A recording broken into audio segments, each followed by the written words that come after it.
Good morning, everyone. We will be starting the program in 5 to 6 minutes.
I request the participants who are sitting in the back seat, please kindly come forward and settle in the front rows.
Those who have not registered yet can register from the TPO social media handles. The QR code is open.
distinguished guests, faculty members, and dear participants, a very pleasant good morning to you all.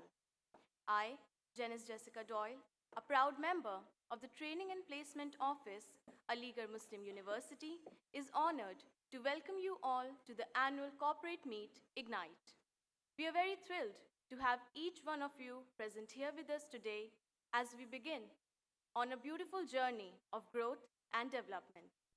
Now, without any further ado, and as per our university tradition, I request a volunteer from the Training and Placement Office and an MBA student, Muhammad Adil Masood, to kindly recite a verse from the Holy Quran.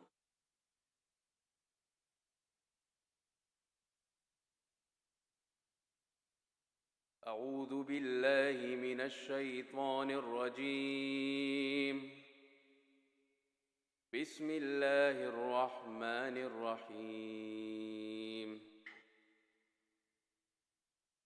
ألا إنهم يثنون صدورهم ليستخفوا منه ألا حين يستغشون ثيابهم يعلم ما يسرون وما يعلنون إنه عليم بذات الصدور وما من دابة في الأرض إلا على الله رزقها ويعلم مستقرها ومستودعها كل في كتاب مبين. صدق الله العظيم. Indeed, they unfold what is in their hearts, trying to hide it from Allah. But even when they cover themselves with their clothes, He knows what they conceal and what they reveal. Surely He knows best what is hidden in their heart. There is no moving creature on earth whose provision is not guaranteed by Allah. And Allah knows where it lives and where it is laid to rest. All is written in the perfect record.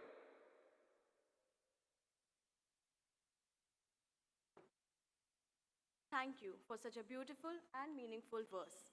Before proceeding further, I request the Organizing Secretary of Ignite, Dr. Muzammil Mushtaq sir, to kindly come forward and welcome our esteemed guests.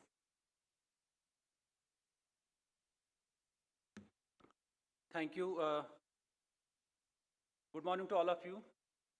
Registrar of the Aligarh Muslim University, Muhammad Imran, our chief guest, Dr. Saeed Masrat Ali Saab, guest of honor, Mr.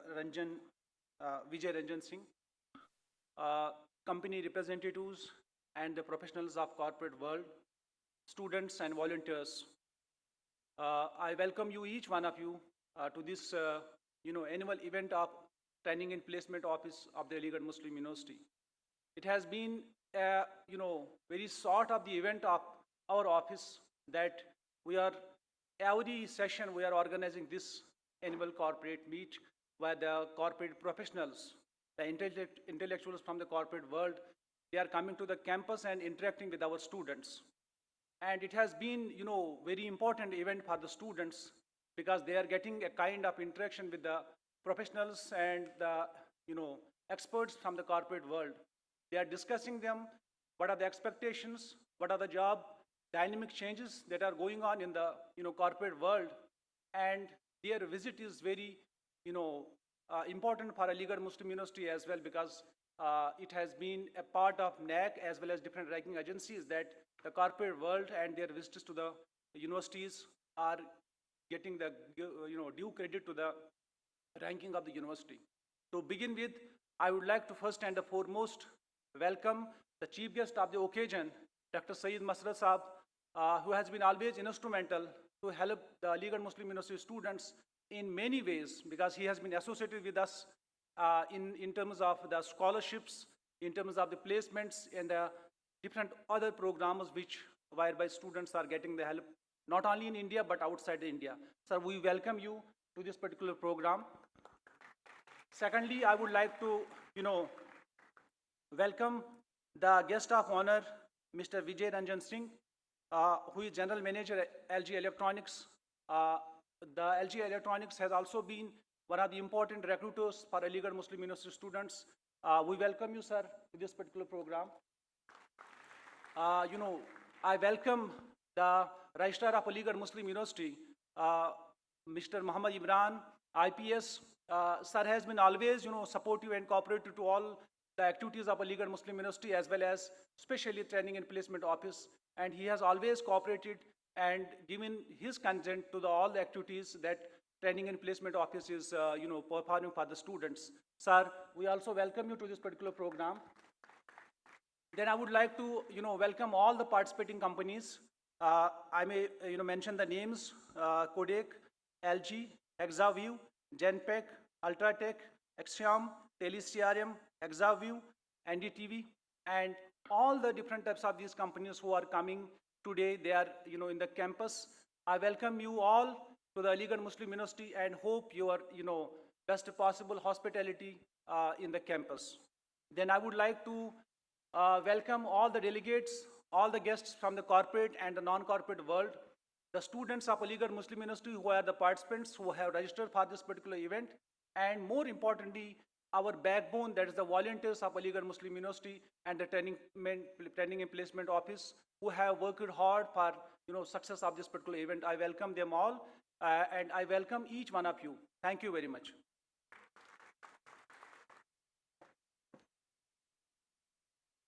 Thank you, sir, for your warm welcome. It is my pleasure to invite Dr. Jahangir Alam, sir, the co-convener of today's event, who will give us an overview of Ignite.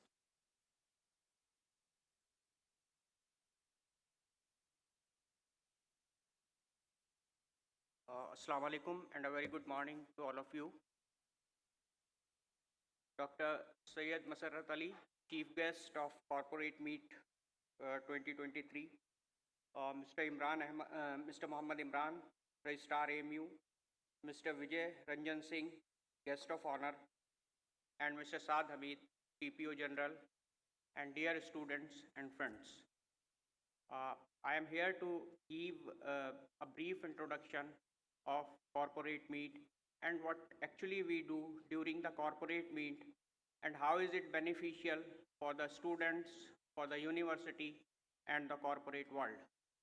So I begin with an introduction to the AMU corporate meet. During AMU corporate meet, we actually invite experts from the industry to our campus. Those experts are requested to interact with the students and to give them the valuable insights into the corporate world.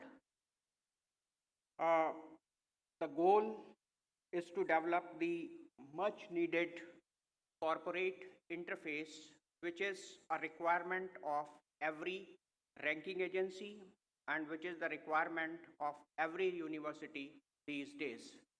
So, if we look into the corporate meet, it becomes a very important event in these terms. Now, what kind of interfaces we want to develop? Those are listed there. Those interfaces are providing internship opportunities to the students, seminar, workshops and forums, then inviting experts for the guest lectures, then transfer of the technology. There is some technology that is developed in the corporates and other maybe that is developed at the university. If we are able to exchange the technologies, we will achieve new frontiers. So, and then job opportunity, of course, to the students, then collaboration with industries. Every ranking agency, be it NAC, be it NBA, asks for collaborating with the industry. Why? Because they want to promote the research. Their goal is to have the universities as their research departments. Then research funding and financial aids, etc. There are many projects which are sponsored by the corporate world. And our goal for our student is to involve in those projects, not from the students only, from the faculty members as well. We would like every faculty member to involve in these projects and to bring some valuable projects to university so that we could be able to give hands-on experience to our faculty members and the students. Then, what are the objectives of corporate meet? These are the objectives. As I've told you, our ultimate goal is to strengthen the interface between the university and the corporate world, and in the pursuance of this, developing strong, long-standing and mutually beneficial relations with the industrial world, and facilitating AMU students to avail best training, internship, research, and job opportunities. Now, how corporate meet is beneficial for the students? Those benefits are listed there. The building of confidence and instilling of a positive attitude towards the work culture. If you are interacting with corporate personals, you are definitely going to gain that confidence, that attitude. Then providing equal opportunity to the students who have zero work experience. Almost all the students who are sitting here, 99% are those who don't have any experience with the corporate. Am I right? Okay, then nurturing skills as well as knowledge, then creating better employment opportunities. These are the benefits for the students. Then what are the benefits for the corporate? The benefits for corporate are minimizing training cost, as the students have already been trained under the internship program that they offer. Then increase association with the educational institutions, which the government as well as the university grants commission plan to have universities as the research wings of the industry. Then getting a more efficient workforce. Then finally, reducing the hiring cost and opportunity to pick sustainable candidates. By sustainable, we mean those who are employable, which means those who are skilled and who are not only skilled in their subject area but are skilled in the corporate culture as well. When you will join the job opportunities, you will be offered, you will find that corporate experience is entirely different from the academic experience. Now, what are the benefits for the university? Those are strong industrial interface, which is the requirement, I have already told you, which is the requirement of these days. Then showcasing, we have excellent infrastructure, we have excellent training facilities, we have excellent facility, but who knows until we don't showcase? If the corporate world is not knowing about us, then what is the benefit of this infrastructure, these facilities, and these equipment? Then help improving universities' perception and rankings. Definitely, it's going to help us. Then industry experts available at the doorstep. Then possibilities of establishing industrial aided research and development wings, then involving departmental TPO in this process will acquire them to have corporate knowledge. Finally, potential experts may be identified for prospective conference, seminars, symposiums, and research projects. So these are the benefits university may capitalize on. So I request every one of you to take the event seriously and to participate in the event with your full potential. Thank you very much.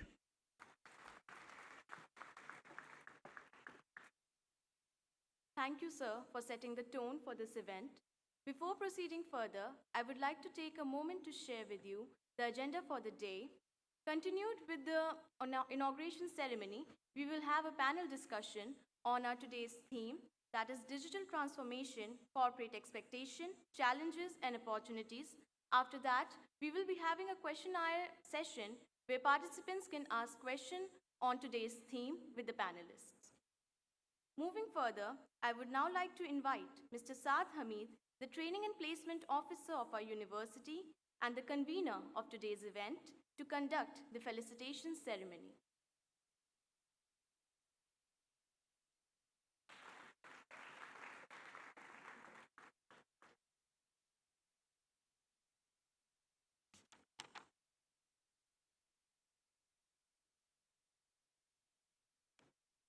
Assalamu alaikum to all of you. A very good morning.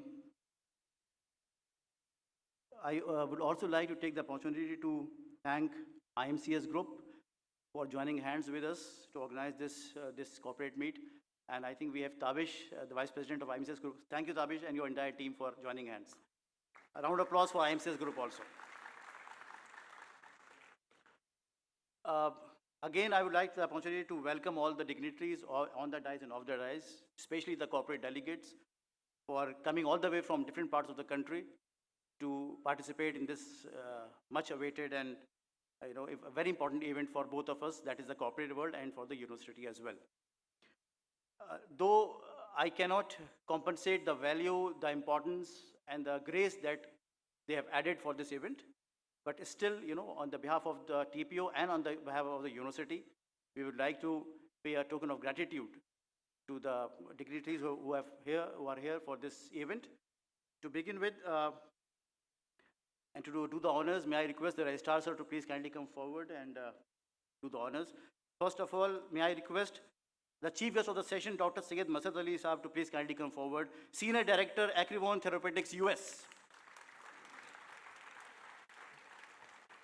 Masara Saab is a very, esteemed alumnus of AMU and doing a great job for the students of the university. I request the students especially, please give a round of applause to Masara Saab.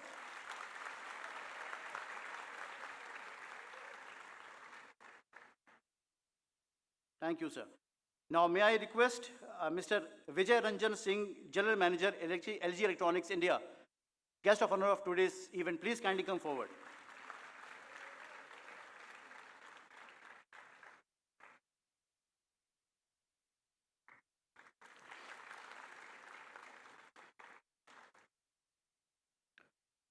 Now, may I request Mr. Syed Abbas, Director, Axiom Consulting Private Limited. Please kindly come forward, sir.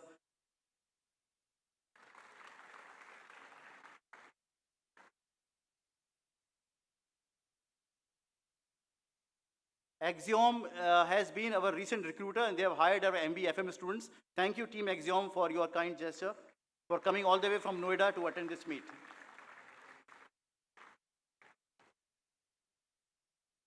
Thank you, sir. Now, may I request Mr. Rahul Goyal, Zonal Head, Ultratech Cement, to please kindly come on the stage.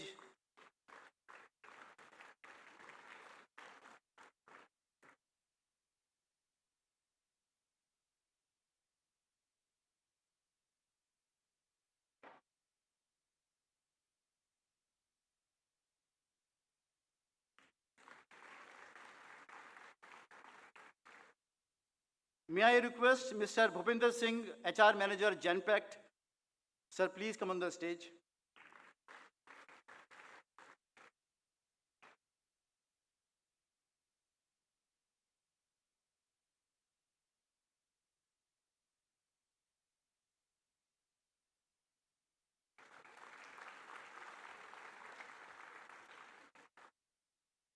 May I request Mr. Ankit Agarwal, co-founder and CTO, Chief Technical Officer, Hexaview Technologies, Noida.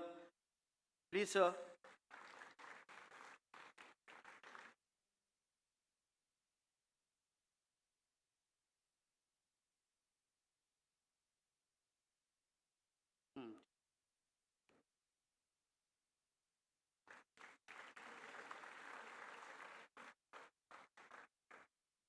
May I request Mr. Shah Raza, National Sales Head, Government, NDTV India, please kindly come forward. Shah Raza is an alumnus of Department of Business Administration, AMU. National Sales Head, NDTV. Mr. Shah Raza? Acha, he's here, but I think he has. May I request Mr. Rahul Gupta, co-founder, Flemon Cloud Tech Tele CRM, please kindly come forward.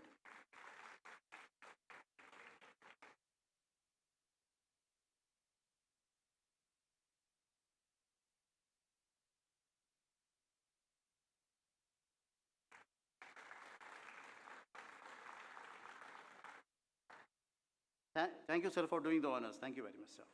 Now, may I request the chief guest, Mr. Dr. Masadari sir, to please kindly do the honors, sir.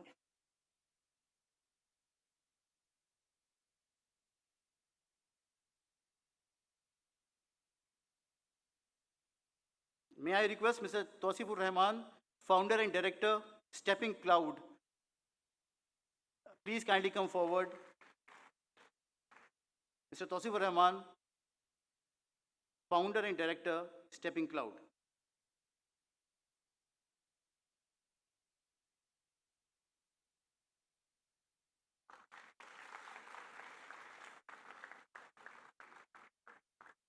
May I request Ms. Kritika Ram, Vice President, Meda Foundation. Please, ma'am.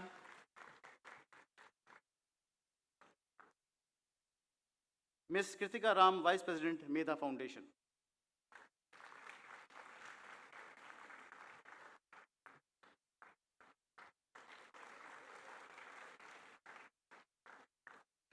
Mr. Darpan Pradhan, Regional HR Manager, Kotak Mahindra Life Insurance. Mr. Darpan Pradhan.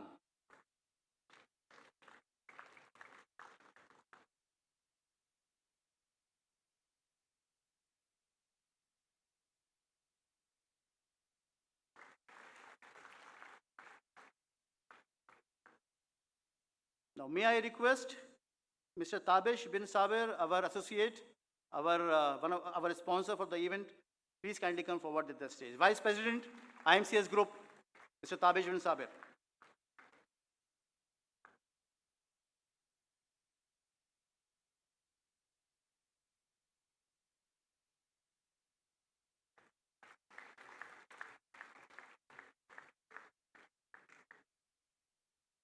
Thank you, sir. Thank you, Mr. Sir. May I request Mr. Vijay Ranjan Singh, sir, to please kindly do the honors. And I request Mr. Tariq Mehbood, Senior Manager, 10 Networks, if he can please kindly come at the stage. Mr. Tariq Mehbood, Senior Manager, 10 Networks.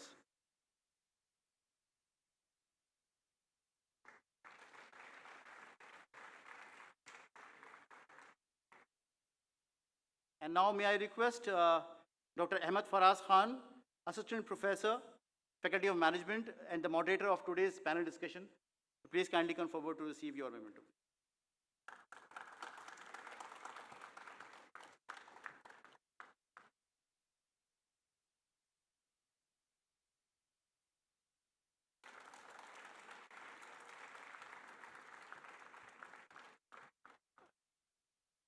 Is Mr. Shah Raza back?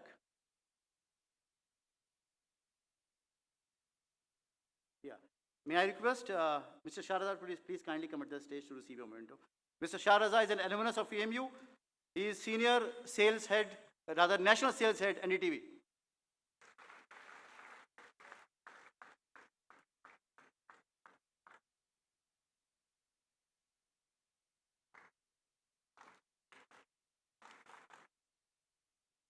Thank you, sir.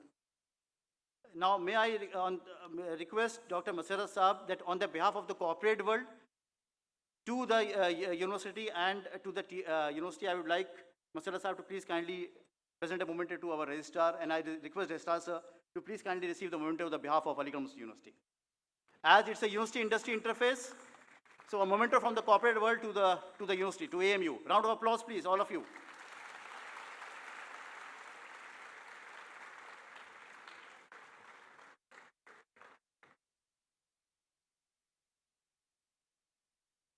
Thank you, sir, for doing the honors. Ladies and gentlemen, whatever you are seeing today and whatever you have seen in the last 1 year, the activities that we have done were and are not and will not be possible without the kind support, talent, and time of our student volunteers, without the students of AMU. So to recognize their efforts, in the last, so we have recognized, as though everyone is good, but we have identified some star performers, and we would like to felicitate our student volunteers for their services that they have given, because all of them are in their final year, and they'll be passing out inshallah, and most of them are also already placed. So they'll be leaving AMU after their exams, but before they leave, I would like to recognize and appreciate their services they have given to the university. So sir, may I request the registrar sir to please kindly, sir, please do the honors. And please felicitate the student volunteers.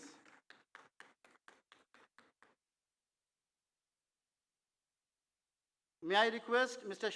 Shayantan Majumdar, MBA final year, please kindly come forward. Mr. Shayantan Majumdar. Shayantan has been looking after the social media campaign of TPO, and he has given his services for the entire 1 year to AMU. May I request Ms. Sabiha Akil, a student of MBA Islamic Banking and Finance, a TPO volunteer, to please kindly come at the stage. Ms. Sabiha Akil is a student of MBA final year.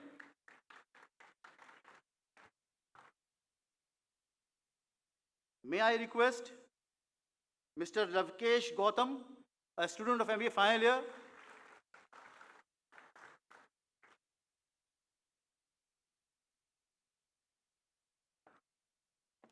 May I request Mr. Yatindra Chaudhary, MBA final year.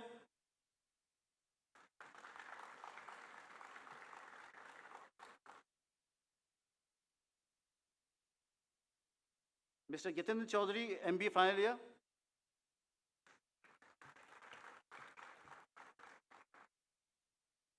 May I request Mr. Ikramuddin, MBA Financial Management, final year.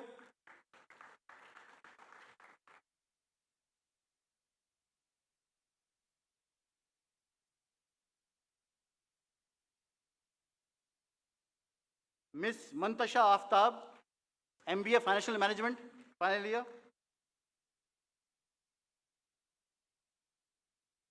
Mantasha, please.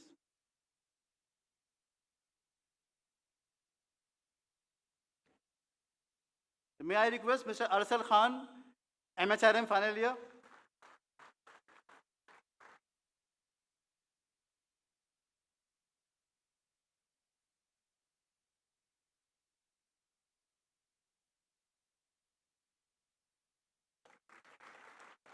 Mr. Nauman Khan, MHRM. Okay, he is not here. In the last but not the least, we have got two more star performers. First of all, I request Mr. Farhan Nayyar Amani, MIRM final year, to please come forward and receive his memento. Mr. Farhan Nayyar Amani, a student of MIRM final year.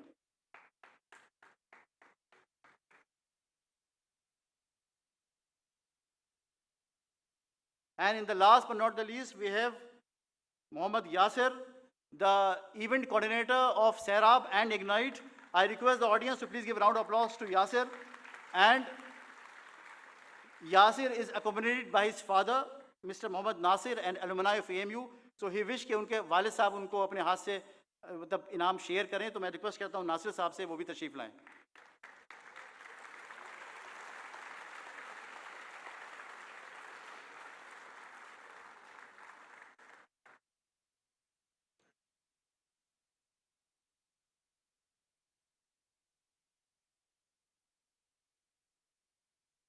A proud moment for father and son.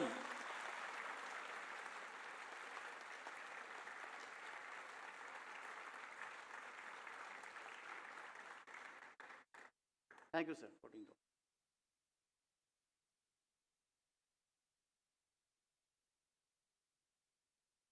Before I finally close the felicitation ceremony, and I invite the Honorable Registrar, sir, because he has to attend a very urgent meeting.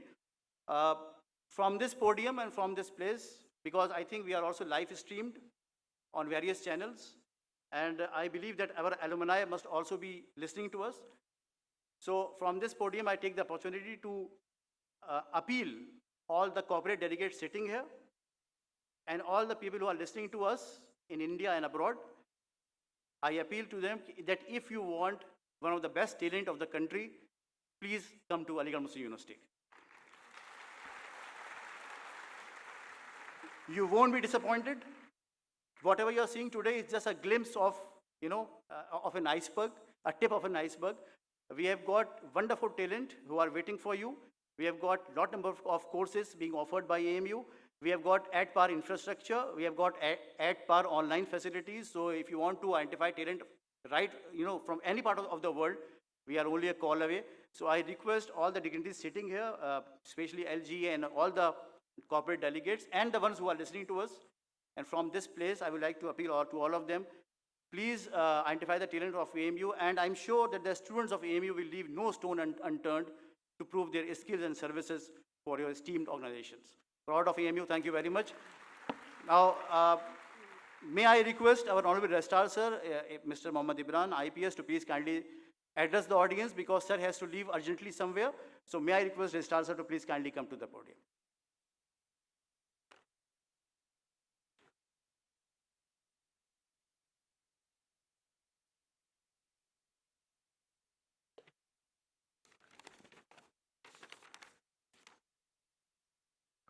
Assalamu alaikum and good morning. Chief guest for today's corporate interaction, Dr. Masarrat Ali Saab. Guest of honor, Shri Vijay Ranjan Singh. Convener for this event, Mr. Saad Hamid, TPO. Co-convener, Dr. Jahangir Alam. Organizing secretary, Mr. Muzammil Mushtaq. Our friends from the corporate world who are present here, some of whom are also alumni and are coming back to the campus. Learned faculty members, volunteers, and all those who have helped organize this event, especially from the training and placement wing, and my dear students. My apologies for jumping the queue. I have to also go for a meeting, and then I'll keep it short. The extended felicitation ceremony, I hope, has put all of you at ease. Otherwise, for a lot of us sitting here, the word corporate is almost more distant than the Voyager missions. But I can assure you that all of us who have been here have been there, and those that are sitting there will be sitting here one day. So it is temporarily separated. The distance 10 meters will be bridged. And take a moment and think of your dream company. Think of your first day at work, and you'd be at ease, and you'll be there. I'm just here to answer a couple of fundamental questions. The first is, why are you here? And the second is, why should you be here? So some of it has already been described by the co-convener, Dr. Jahangir Saab, in terms of the presentation that he just made.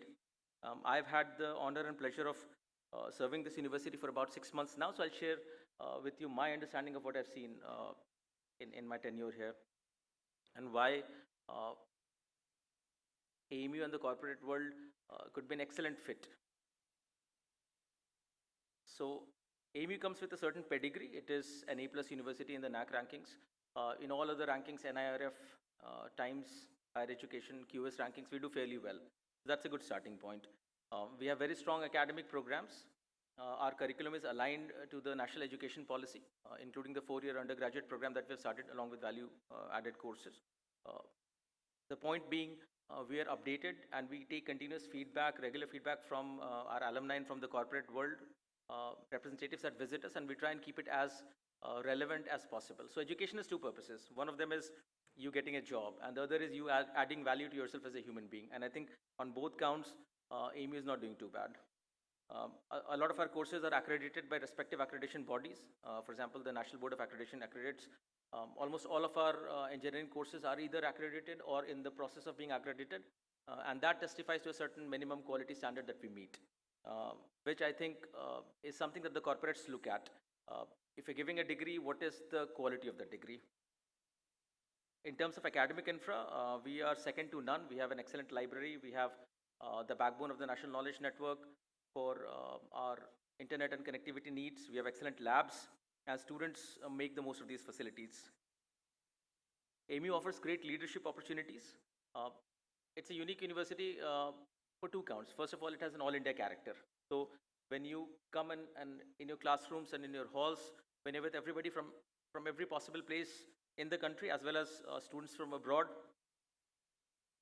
you learn to live with diversity. You learn to work with people who bring in their own individual backgrounds, their own life experiences. You learn to work as a team, and you learn to work together. And that is something that I think is an asset. You can pick up any Harvard Business Review article, and it would be right up there with with high-performing employees, some of the traits that people look for in high-performing employees. The ability to work as teams, the ability to immediately gel and start delivering. So the structure of AMU facilitates that. We have a very robust academic, cultural, sports scene. Students here live on campus. Most of the students live on campus, and therefore it also gives them leadership opportunities in their residential lives on the lines of some of the best universities of the world. They have exposure to top leaders and speakers who come and speak with them. Some of them are here with us today. But throughout the year, AMU's academic and annual calendar is studded with people who have done very well in life and who bring their own perspectives, and students benefit from those. We have a culture of inquiry and questioning, both in the classroom and outside. And I think great employees always question to understand their place in the organization, to understand why the organization is doing something that it has to be doing. You will make your, in the 3 stages that you will have in any company, the culture of questioning should never stop. So when you're an entrant, when you're a middle management person, and then when you're in top management, only when you ask questions can you buy into the purpose and the objective of what you're doing. And AMU trains people and encourages people to do that very well. So in one line, what is AMU's niche? We do more with less. So there's an optimization of resource. It is a public university. We understand that we are funded by the taxpayers' money, and we try and make that money go that extra mile. Our students are very hardworking on those counts. I just had an opportunity to have a pre-interaction with Mr. Vijay, and he was telling me that the first thing is he's here on campus for the first time, and among the traits that struck him were the fact that AMU students are very disciplined and hospitable. So, right, give yourself a round of applause for that. You may not value this now, or you may think it is run-of-the-mill, but discipline and hard work make or break the value chain in an organization. And you can deliver value to your consumers only when you deliver as employees, when you deliver value to the organization that you are in. So working from 8 to 8, taking stress, stepping up when there is a challenge, doing more than what is defined in your KRA. These things flow from the fact that you're disciplined and hardworking. And AMU has had a very long culture of inculcating and promoting these characters. The students here, to my industry friends, I would say they're very hardworking and sincere. They take part in all the activities on campus. They take initiatives. They are exposed to risk management, optimization of resources. Because of their 3 or 4 year tenure at the university, they also get feedback, and then they keep on improving. AMU also has a very good alumni network, which eventually will benefit any organization, as it does for all the top ranked institutes of the country. Some of our alumni are here as well. And incidentally, if I may refer back to the conversation that I had with Mr. Vijay, he said he's here because one of our alumnus or one of our alumni works with his legal team, and he was speaking very highly of him. So all of you here will be ambassadors of AMU when you go out in the corporate world or any other work domain that you so choose. AMU also has a proven record of satisfied recruiters. Our alumni are doing very well in top leadership positions across the world, and they keep on constantly interacting with the juniors who are sitting in front of us here. So in a way, there is already a great exposure in terms of the expectations of the corporate world and our preparedness for it. To the students here, in the end, so that sort of should answer part of the question, why AMU? The second question is, why are you here? You are here to understand your current level of preparedness and expectations that the corporate world, if you so choose to join the corporate world, you're here to understand what you should be prepared for. So a lot of it will come in the course of this interaction, and it will come directly from the people who are in the thick of things there. I would just request you, and probably, if I have to put my 2 cents out there, I would say there are certain things that you may keep in mind from my talk here. One of the things is read and engage. And there are 3 areas that you may particularly want to focus on when reading. Read upon on finances, read upon the state of the economy. That's one. Read upon technology. There is no running away from technology, we'll have to embrace it. And the third is read upon people and behavioral studies. You will work with teams and employees. You'll need to develop people skills, understand what fails and understand what works. Besides these 3 domains, keep on reading about everything, because in one way or other, you will have a long corporate life, about 30, 35 years, even longer. New products, new people, and new markets will benefit from your pre-read understanding of those things. So that is the first thing that I request you to do. The other is embrace data. Even if you think your domain is literature or your domain is human resources or anything else, a lot of it can benefit from data.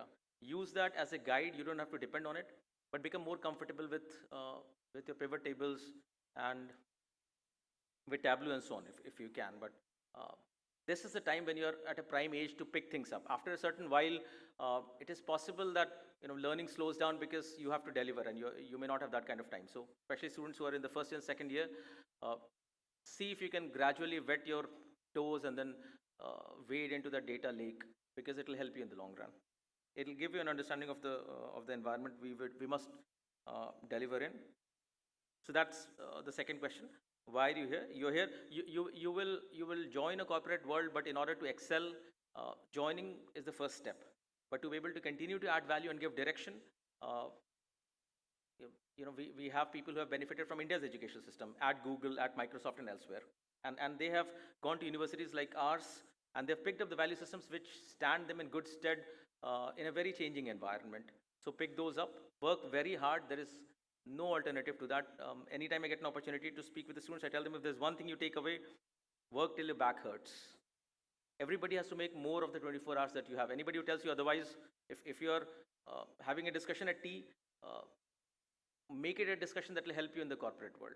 If you're reading a page of a book, if you're watching a video on YouTube, if you're looking at a slide on a MOOC course, make all of this count. This is the time to add value. You have 3-4 good years to add value. Of course, lifelong learning stays there, but you will learn more now than you will learn ever. So that learning, the ability or the learning to learn, is something that all of us require now in this age and in this day and age than before. So this is what I had to add to you. I'm sure the recruiters here, the potential recruiters and the corporate leaders here will be impressed by what AMU has to offer. And I'm sure you, when you join, you'll do good not only for yourself, but also for this great institution. Thank you for inviting me and giving me the opportunity to speak with you here. Thank you, Jai Hind. Thank you, sir, for gracing us with your presence today. We are honored to have Mr. Vijay Ranjan Singh as a guest of honor today. Mr. Singh is a renowned MBA and HR professional with a deep understanding of human resource and organization development. He has held various positions at LG Electronics over the past 16 years, rising to the position of Head of HR. He is now the General Manager of LG Electronics India Private Limited, where he oversees talent acquisition, talent management, organizational change, and development. We are delighted to have you here with us, sir, and we look forward to hearing from you. With that, I would like to request the guest of honor for today's event, Mr. Vijay Ranjan Singh, to kindly address the gathering.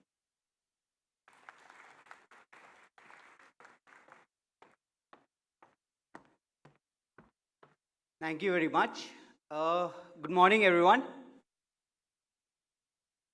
Trust me, whenever I go to a forum, my ear stops working, so I could not hear. Good morning, everyone.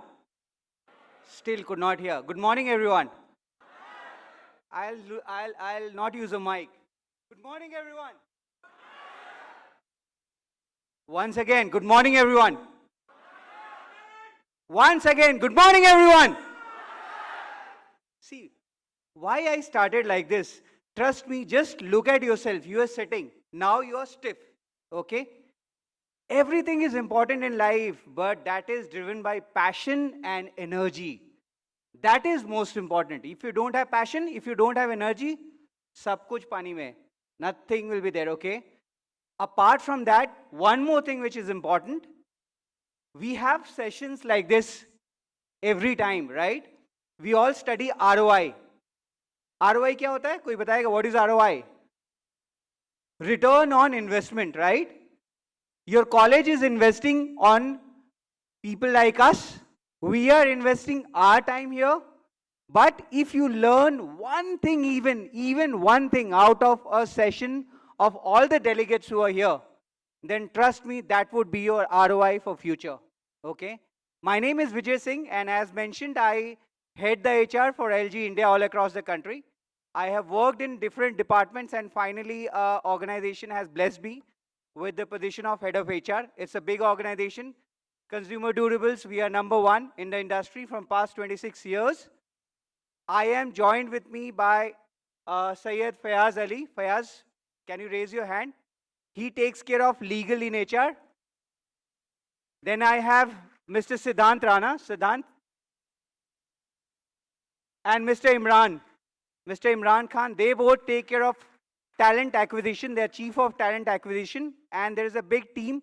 I could not bring everyone together, but yes, I have this dais and a forum to speak because Fayaz is an alumni from this place. And he told me, sir, aapko to chalna hoga. Actually, what happens then when your people become your asset, you have to listen to them. Otherwise, you don't have a choice. Tomorrow, if they stop working, you stop working. So I said, yes, why not? Saturday, mere kuch aur plans the cancel kiya, convinced my wife also, and finally, I'm here, right? So, you know, as your vice chancellor, he mentioned, registrar, he mentioned that I observed few things in the students. So my first important thing was discipline.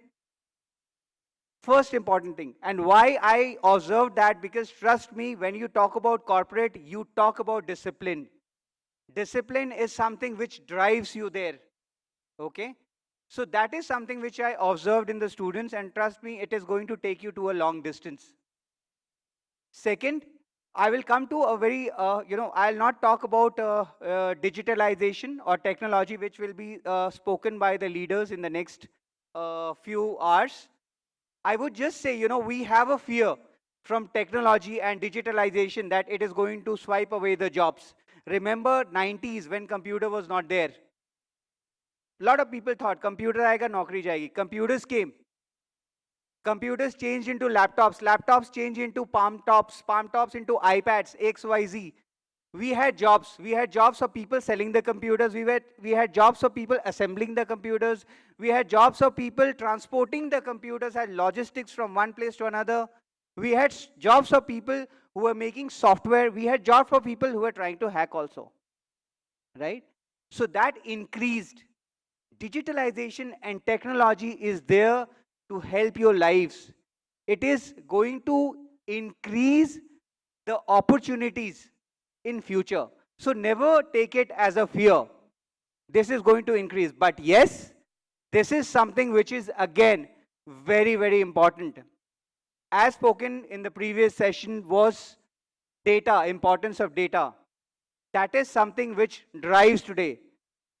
2 years back, we had to establish our own big data team. We have a big data team doing analysis, probabilities, on lot of theorems, basis that when a potential customer would enter a store, how much time that person will spend on XYZ product, and when he will reach to LG, what will be his reaction? What would be an iceberg?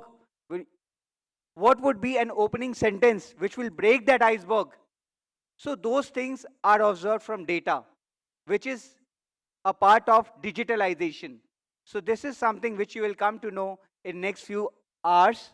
Again, I would reiterate, people sitting behind looking on your mobiles, trust me, this particular session is going to help you out. Mobile will be there with you, YouTube will be there with you. You will not lose your data connection out of this room, okay? It will be much more stronger. But this forum will not be with you.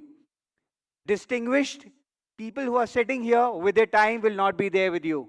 So take the best out of them. It will always help you. And before I, I'll not say end because I can go on for a long time, but I would just like to say, it was mentioned stress. Organizations have a lot of stress. Colleges have a lot of stress. Even in your house, you have a stress. But in organization, if you have stress, that means always remember that your job is secure. Okay? Stress means you have a job. Stress means you have an opportunity to perform. Okay? So stress means that. Take it that way, performance will come on its own. no stress, you're sitting on a bench, that means your career, you don't know where it is going to go.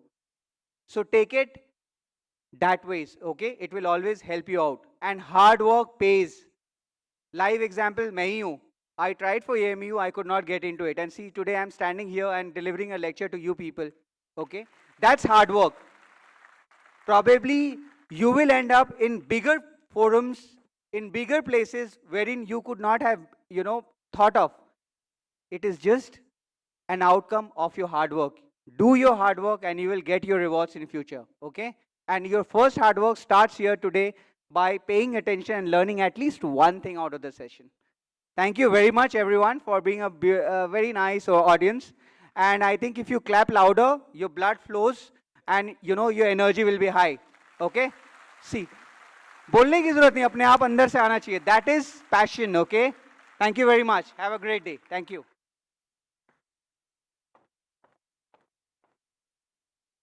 Thank you, sir, for your inspiring words. Our chief guest for today is Dr. Syed Masarrat Ali, a PhD in chemistry from Aligarh Muslim University with prestigious fellowships from Kyoto University and University of Paris. He has worked in research and clinical program management roles in several renowned organizations in the United States of America. Currently, he is the Senior Director of Clinical Program Management at Acrivon Therapeutics. Dr. Ali's research contributions have been acknowledged globally and he has received numerous awards. He will also be announcing 2 scholarships for undergraduate and postdoctoral students who want to pursue further education from foreign university. Now, I request our respected chief guest for today's event, Dr. Syed Masarrat Ali sir, to kindly address the gathering.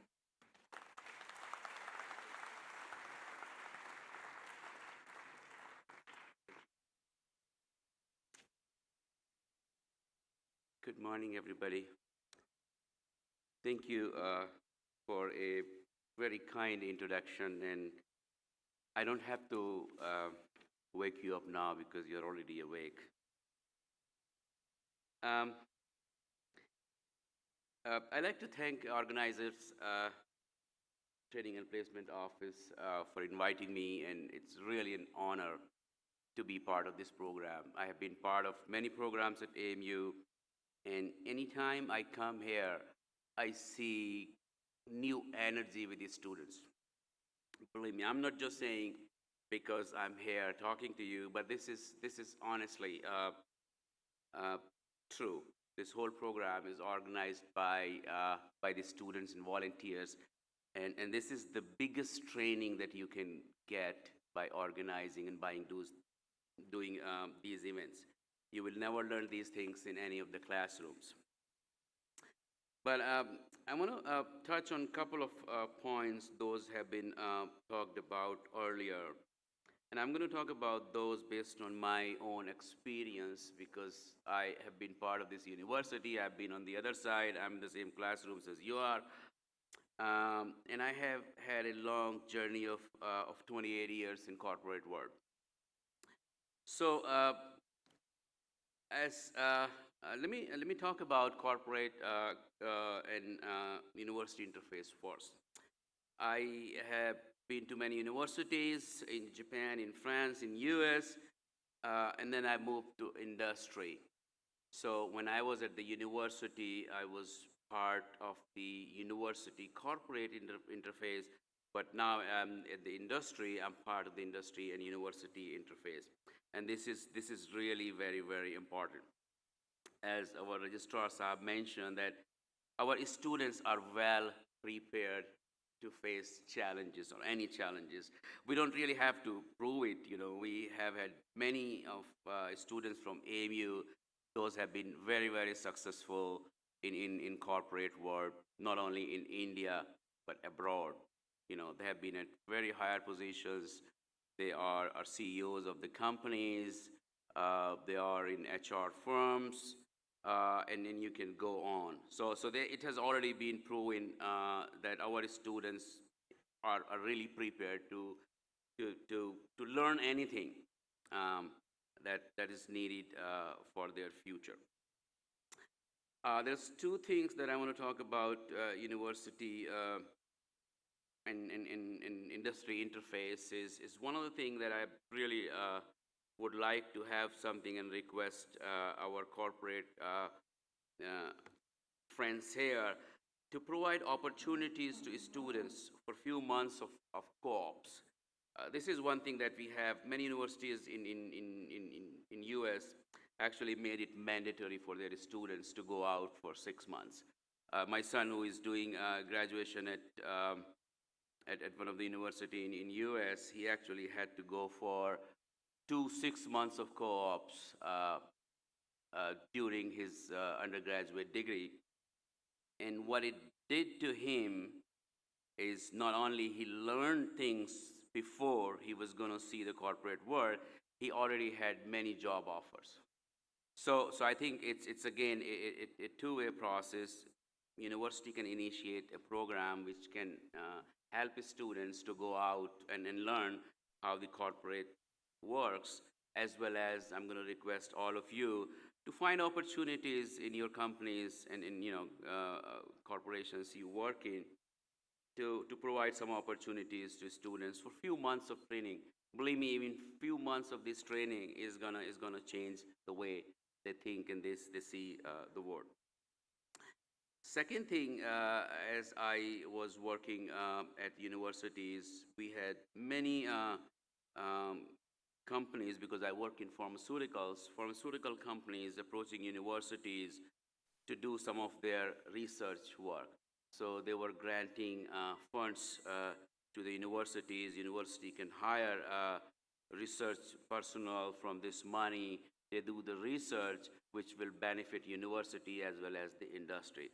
So some kind of this joint collaboration between university and industry that needs to be created. And this is win-win for both university and industry, as well, I should say, even for the students. So these are the two things that I wanted to mention about the university and industry interface. I want to talk a little bit about that Dr. Jahangir mentioned earlier in his talk, is the confidence and behavior. I think that's very important for industry. And many of you have seen this, and Mr. Vijay Ranjan, being in HR, probably use this all the time. What's very important for your employees in your company is to get as much efficiency as possible. So what you want to make sure is that your employees are working as a team. They need to be developed in terms of the how to work as a team. Every individual behaviors needs to be. When you say behavior, doesn't mean bad behaviors. Everybody has a trait. Behaviors needs to be understood. People needs to understand their weaknesses. They need to work on the weaknesses. They need to improve on that. Those are the programs that actually were, I was part of those. I was given a coach at some point, probably about 15 years ago, to look at my behavior and tell me where I need to improve. So I'm going to just tell you about this story a little bit. When this coach started giving me a questionnaire, one of the things he was looking for is what are my weaknesses, and he asked me those questions. And as you can imagine, my answers were, I don't have any weaknesses. I'm perfect. This is what most people will do that. But then he started drilling down into. He was trying to find into. There are obviously some things that you need to improve, and we came to a point where he identified a couple of those, and I was given to work on those. One of the lessons he gave me at that point is the problem I had was I was thinking about that I need to be perfect. Everybody needs to be perfect. You need to know everything. He said, never think that way. Nobody is perfect. You don't have to be perfect. But you need to know what is that you need to improve and where you need to work on. And that really gives me a lot of confidence in myself. he said that don't hesitate to say no if you don't know something. And I had this tendency of saying if I don't know something, it's going to look bad.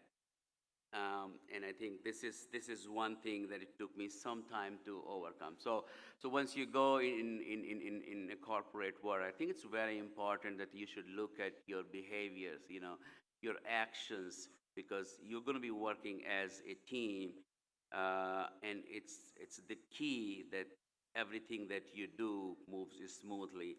Believe me or not, one employee who can disrupt things can be very dangerous for the whole company.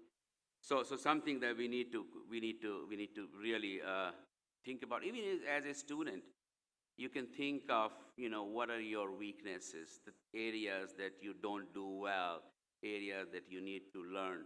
Not necessarily in your subjects, but in your interpersonal skills. How do you interact with your colleagues? How do you interact with teachers? How do you interact with everybody else in your day-to-day life? I think it's very important. So something we can do as a student. You don't have to really wait to get a job to do that. So that's really very important for us to understand where we stand in terms of our behaviors. The second thing I want to talk a little bit about confidence, and it's related to when you look at yourself and this is what I know, and it's okay not to know everything. This gives you a lot of confidence. We spend a lot of our time trying to hide what we don't know, and sometimes actually you lose confidence by doing so. So I think we need to also look at what gives you confidence, and there are things where you lose this confidence, and what makes you lose confidence. I think knowing yourself, who you are, knowing yourself, what are your strengths, knowing yourself, what are your weaknesses, being transparent, being honest. This is what you know, this is what I don't know. And I'm not saying that you can always say I don't know this. You need to know things, obviously, what you're an expert in, but you don't have to know everything 100%. You should feel free to say I don't know this, I can learn this, I can improve on this. But this should not just become a trend on everything. I know we're going to talk about digital transformation a little later, so I'm not going to touch upon this, but just briefly I want to talk about, because I work in healthcare industry, when you think about digital transformation, a lot of things comes to your mind. One thing that comes to my mind is data. What Registrar Sahab talking about data. Data is key for me. Data is key for healthcare. Why? Because I manage a lot of clinical trials. We have different sites in different countries. We have sites in different parts of the countries. What's important for us is to know where you want to have those clinical trials. So what you want to know is where those patients are, and this all comes from the data. So there are databases that are available, which can give you patient information, where you can find out which are the locations where these type of patients are available. This is again one of the use, and I'm not going to spend too much time on this, but I just want to just want to make sure that we when we think about digital transformation, we should think about data. And there's multiple ways to use data. That's all I wanted to talk about. But what I wanted to do next is we have initiated few programs to prepare the students on campus. One of the programs we have is to prepare the students for undergraduate level here. We have a scholarship program for girls only, and if I can have a slide for that, please. Are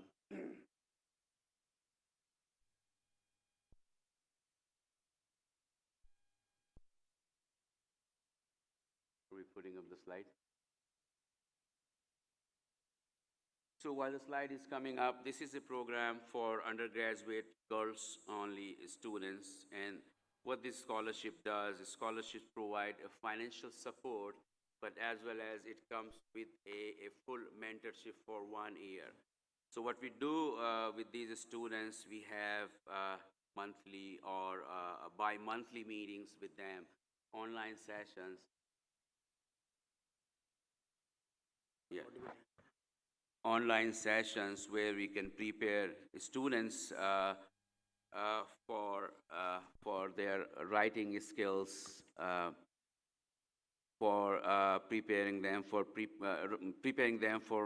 writing SOPs, their essays, preparing your resumes, how to prepare for interviews, and last year we had 35 scholarships to the undergraduate students. Training and Placement Office is going to circulate this information available, make it available to you online, so you can apply through the link. I think they're trying to put the slide up on the screen here.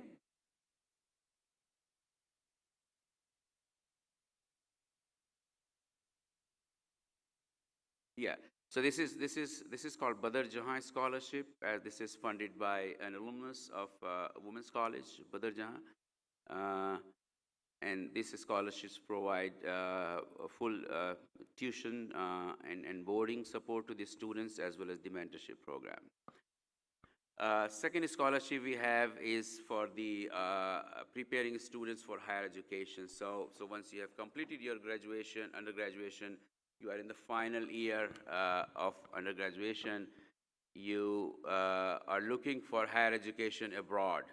This scholarship supports financial grant to prepare for your tests, GRE and TOEFL, as well as this comes with the full mentorship from experts in your area living abroad.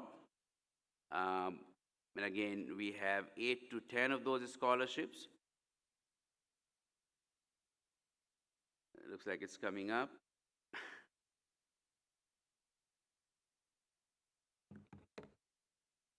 Okay, that's fine. So second scholarship is the Global Education Initiative Scholarship, GEIS, and it's obviously funded by Sir Syed Higher Education Society in collaboration with Training and Placement Office.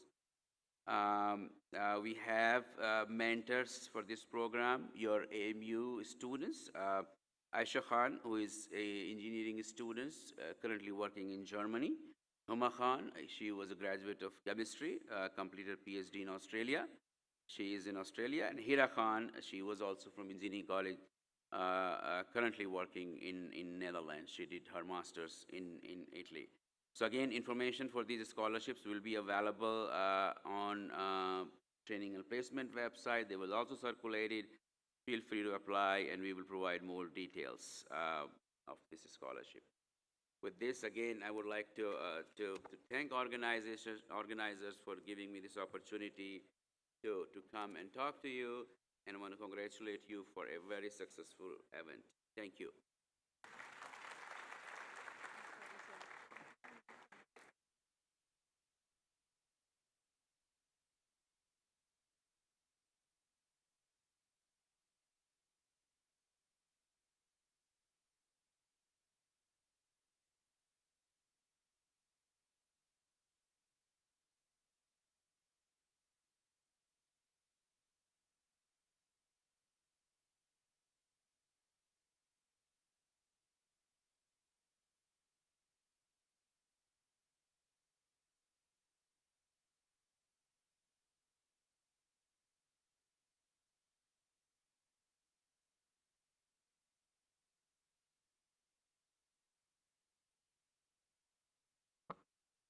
Due to some technical glitch, I think that slide is not being displayed. But मैं दोबारा आप लोगों को फिर से एक बार और announce कर दूं ये जो भी मसद साहब कह रहे थे कि we will be launching 2 scholarships. One is बदर जहां मेमोरियल स्कॉलरशिप जो कि फीमेल्स के लिए हैं, हमारी जो फीमेल स्टूडेंट्स हैं, जो गर्ल स्टूडेंट्स हैं उनके लिए हैं, और ये फर्स्ट ईयर्स के लिए होती है बेसिकली. अब जो इंशाल्लाह एडमिशन्स होंगे, और बल्कि कोई भी उसमें मसद साहब only first year can apply or anybody can apply? Okay, so any girl student who is pursuing UG course can apply for that scholarship बदर जहाँ मेमोरियल स्कॉलरशिप, और वो पूरे कोर्स के लिए होती है, जिसका नोटिफिकेशन TPO की वेबसाइट पे भी होगा, AMU के जो ऑफिशियल वेबसाइट है उस पर भी होगा, और बाकी सारे डिपार्टमेंट्स में भी जाएगा। दूसरा जो सन ने बात बताई है वो दूसरी वाली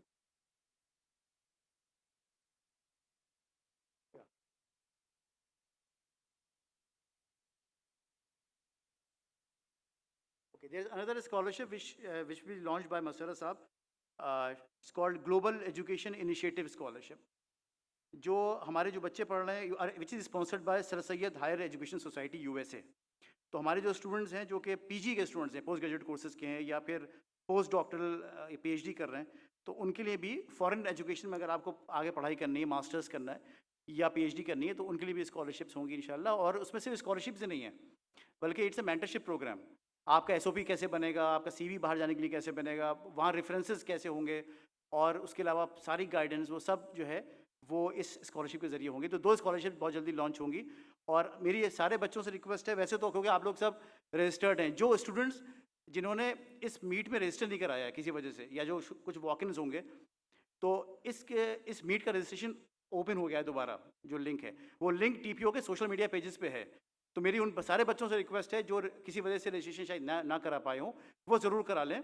उसकी 2 वजह हैं, एक तो एवरीबडी विल गेट एन E-सर्टिफिकेट, और दूसरा ये है कि इस स्कॉलरशिप की जो इन्फॉर्मेशन हैं, या इंशाल्लाह हम लोग जब बाद में बैठेंगे अभी और डिस्कस करेंगे फर्दर, तो जो भी इसके मिनट्स होंगे, आउटकम्स निकल के आएंगे, स्कॉलरशिप की इन्फॉर्मेशन होगी, वो सारे बच्चों की मेल में पहुँचेगी। तो जिन बच्चों ने रजिस्ट्रेशन नहीं कराया है, वो उनसे मेरी रिक्वेस्ट है, इस मीट के बाद आज रात तक ज़रूर अपना रजिस्ट्रेशन करा लें, ताकि हमारे पास आपको रिकॉर्ड आ जाए और हम आपको उससे जो भी इन्फॉर्मेशन होगी आपको हम उसमें भेज पाएँ। तो अभी शायद आई थिंक ये स्लाइड भी यहाँ डिस्प्ले हो गई है, आप लोग चाहें तो स्क्रीनशॉट भी ले सकते हैं इसका।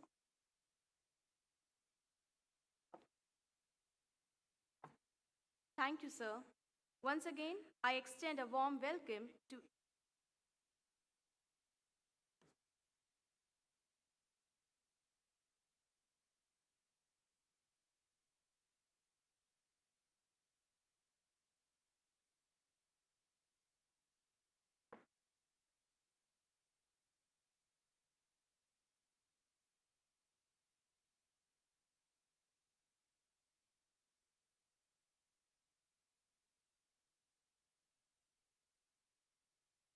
There is one additional information regarding the scholarship, कि जिन भी बच्चों को स्कॉलरशिप मिलेगी उनकी 3 से लेके 5 यूनिवर्सिटीज़ की एप्लीकेशन फ़ीस भी स्पॉन्सर की जाएगी। और आप लोग जो भी आप में से टोफिल देगा या GRE देगा, जो GRE की जो फीस होगी और टोफिल की, उसका भी खर्चा इसी स्कॉलरशिप में होगा।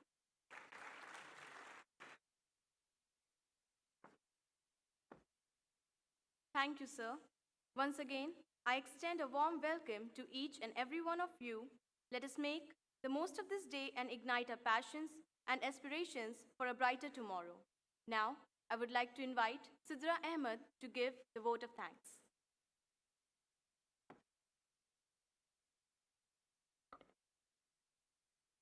Good afternoon, everyone. My name is Sidra Ahmed. I'm a student of BA Honours Geography first year and a volunteering member at Training and Placement Office, Aligarh Muslim University. It is with great elation that I'm standing here to propose the vote of thanks for the Corporate Meet 2023 called Ignite. I would like to take this opportunity to thank our dignitaries, distinguished guests, faculty members, volunteers, and a marvelous audience for taking time out to attend this meet. Special thanks to the eminent leaders in the field of business, panelists, and the members who have traveled here from different places to attend this corporate meet to represent the companies, namely Genpact, Kotak Mahindra Life Insurance, Medha Foundation, Flemon Cloudtech, Axiom Consulting Private Limited, NDTV India, Hexaview Technologies, Stepping Cloud, Den Networks Online, LG Electronics Private Limited, and Acrivon Therapeutics. We are also indebted to Mr. Muhammad Imran, an IPS officer and registrar, Aligarh Muslim University, for obliging us with his esteemed presence. We are privileged to have the presence of Dr. Syed Masarat Ali, Chief Guest, and Mr. Vijay Ranjan Singh, Guest of Honor in today's event. Thank you, sir. We deeply thank our sponsoring partner, IMCS Group Aligarh, for their ever-encouraging support and their generous contribution in today's event. We're also grateful to Soch, Beyond Imagination, which is an NGO, for the kind support and generous contribution for today's event. I would also like to sincerely thank Mr. Saad Hamid, Training and Placement Officer, TPO General, for his industrious efforts on both large and small scale for the betterment of our students, along with Dr. Muzammil Mushtaq and Dr. Jahangir Alam, Assistant TPO Officers, and the Organizing Secretary and the co-convener for today's event for the consistent contributions towards the cause. I would also like to thank Mr. Muhammad Yasir, who is the coordinator for today's event, for his ever-diligent, inspiring, and energetic efforts to make this event a success. Lastly, I extend my heartfelt gratitude towards the core team of Ignite, which is the backbone of this event, and the volunteers at TPO involved in today's event for tirelessly working day and night. From brainstorming ideas to being involved in last-minute alterations, you've all been extremely selfless towards making this event a marvelous and a phenomenal success. So I request the audience to kindly give a huge round of applause for our volunteers, please. Sincere gratitude towards the staff of TPO General and the staff of Kennedy Auditorium for bringing ideas together, working together, and turning this vision into a reality. Thank you. I sincerely hope that all the student spectators present here today, you all will get the right information and inspiration to work upon your visions, skills, and expertise, and I sincerely hope that you ever move forward towards success. Thank you. With this, we will continue with the AMU Tarana, followed by the national anthem, and I request the audience to kindly arise for the national anthem.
जनगण मन अधिनायक जय हे भारत भाग्य विधाता।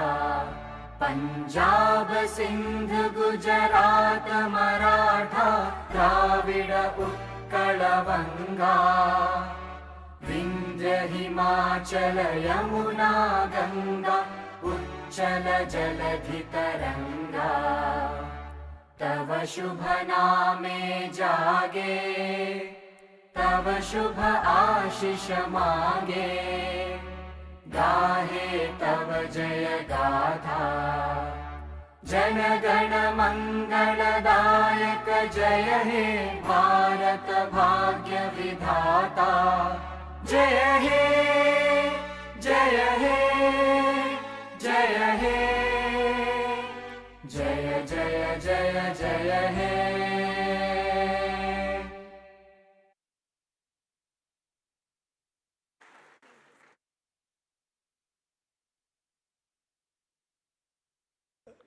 With this, we are done with the inaugural ceremony only.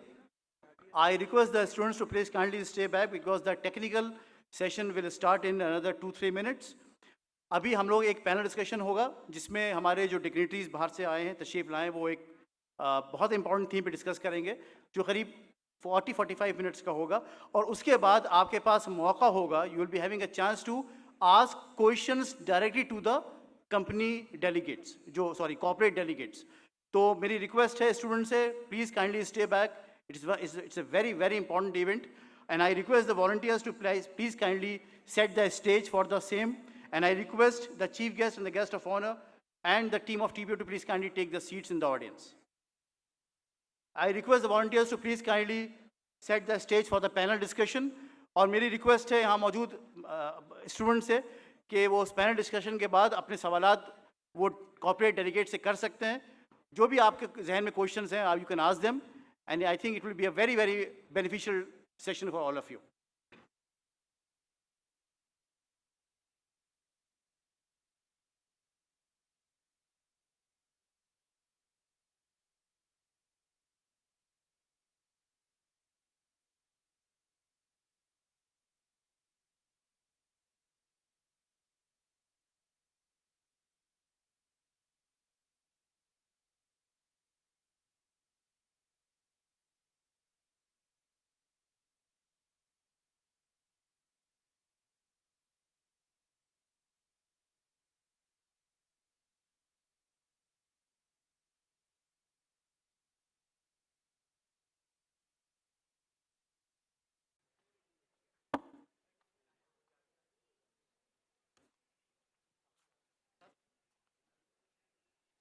Honorable Chief Guest, Dr. Syed Masarrat Ali, Guest of Honor, Mr. Vijay Ranjan Singh, Convener, Mr. Saad Hamid, Co-Convener, Dr. Jahangir Alam, Organizing Secretary, Dr. Muzammil Mushtaq, student members of Training and Placement Office General, dear students, ladies and gentlemen, good afternoon and welcome to the panel discussion on digital transformation, corporate challenges, opportunities and expectation.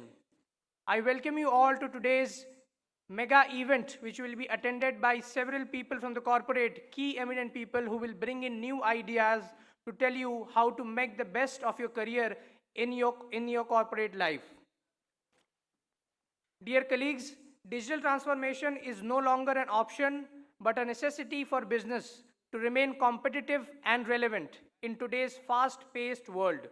This transformation requires organizations to adopt new technologies, processes, and mindsets that leverage the power of digital to improve their operations, products, and services. Without further ado, let me invite on stage our panelists for the day, for whom you are eagerly waiting for.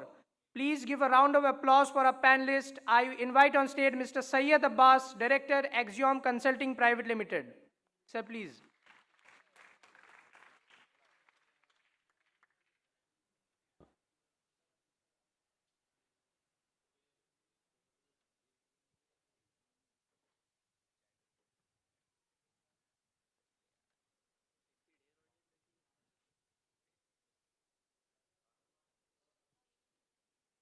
Our guests are joining soon. Meanwhile, like the registrar and our guests pointed out, that digital is the new technology and the new thing which is coming to all of our lives, and we'll all have to embrace it. Like our delegates recently pointed out, with the onset of computers, people thought that jobs would be lost. But see the reality, now we have jobs more than ever before, especially in the IT industry. With the new onset of AI and new technologies, we are in amidst a new transformation. And this is why today we are here to how to embrace these new challenges and make the best out of it.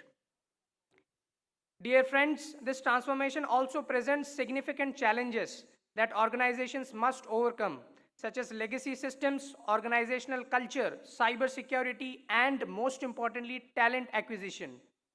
That is, when corporates will recruit you and me. Let us now begin with the panel discussion, and I would like to invite our guests, starting with Mr. Syed Abbas, Director, Axiom Consulting Private Limited.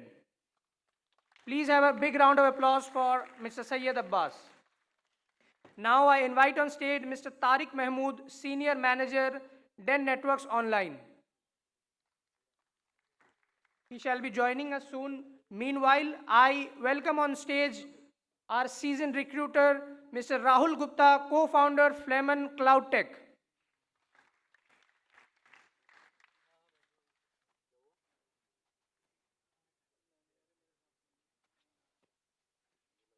Meanwhile, as Mr. Rahul Gupta joins, I would like to invite on stage Mr. Bhupender Singh, Manager, Genpact.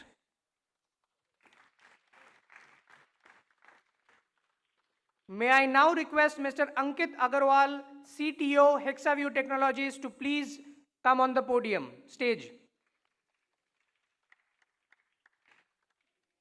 I now request Mr. Darpan Pradhan, Regional HR Manager, Kotak Mahindra Life Insurance, to please come on the stage.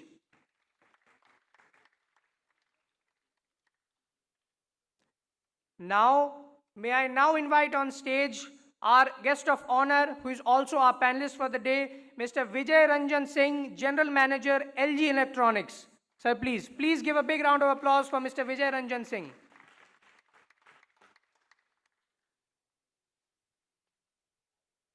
Mr. Vijay Ranjan Singh, I am told that Mr. Vijay has some urgencies, so he might join us later on.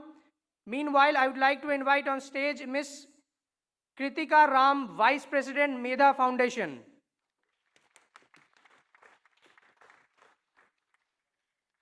May I now invite Mr. Shah Raza, National Sales Head, Government, NDTV, India.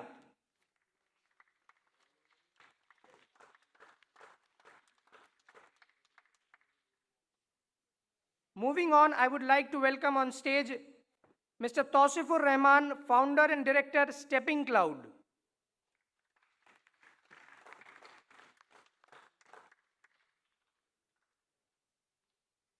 I now request Mr. Rahul Goel, Zonal Head, Tech Services, North Zone, Ultratech event, to please come and join us on the stage.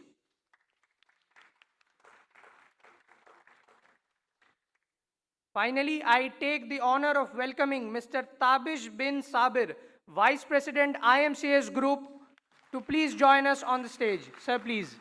I am proud to announce that IMCS Group is also powering our panel discussion for the day. Now, I would also request Mr. Tariq Mahmood, Senior Manager, DEN Networks Online, to join us for the panel discussion. Now may I introduce you all to the moderator of today's panel discussion, Dr. Ahmed Faraz Khan, who is at the Department of Business Administration, who would be moderating the panel discussion. Sir, please.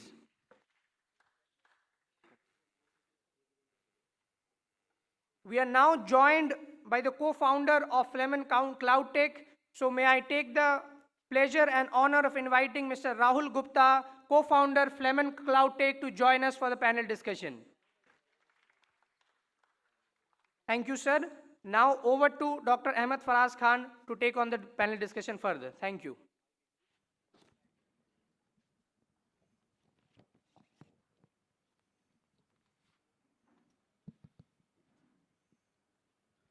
afternoon. Good afternoon, everyone. Welcome to this panel discussion on a very important topic, digital transformation, corporate expectations, challenges, and opportunities. And before we begin, we need to understand that we are still living in two worlds. One which is made up of atoms, and the other which is made up of bits. And now we have started merging these two. So this topic, this theme, digital transformation, is pretty much the theme of this era. There are a lot of terms, buzzwords around digital transformation. And through this panel discussion, we will try to unmask some of these for the interest and for the benefit of the audience. And before we begin, I would like to request the audience to hold and note their questions.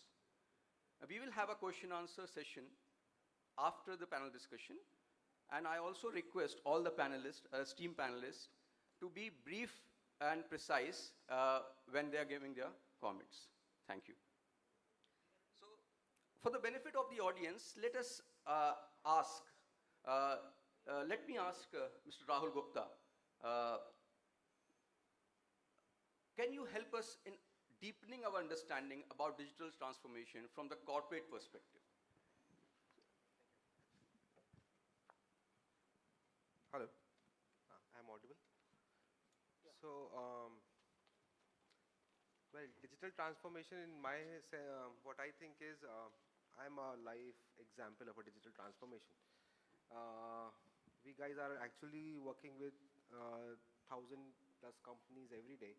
These are small and medium businesses working in tier 1, tier 2, tier 3 cities in India and other developing countries. The size of these business ranges from, few lakhs to 100 CR kind of revenue range.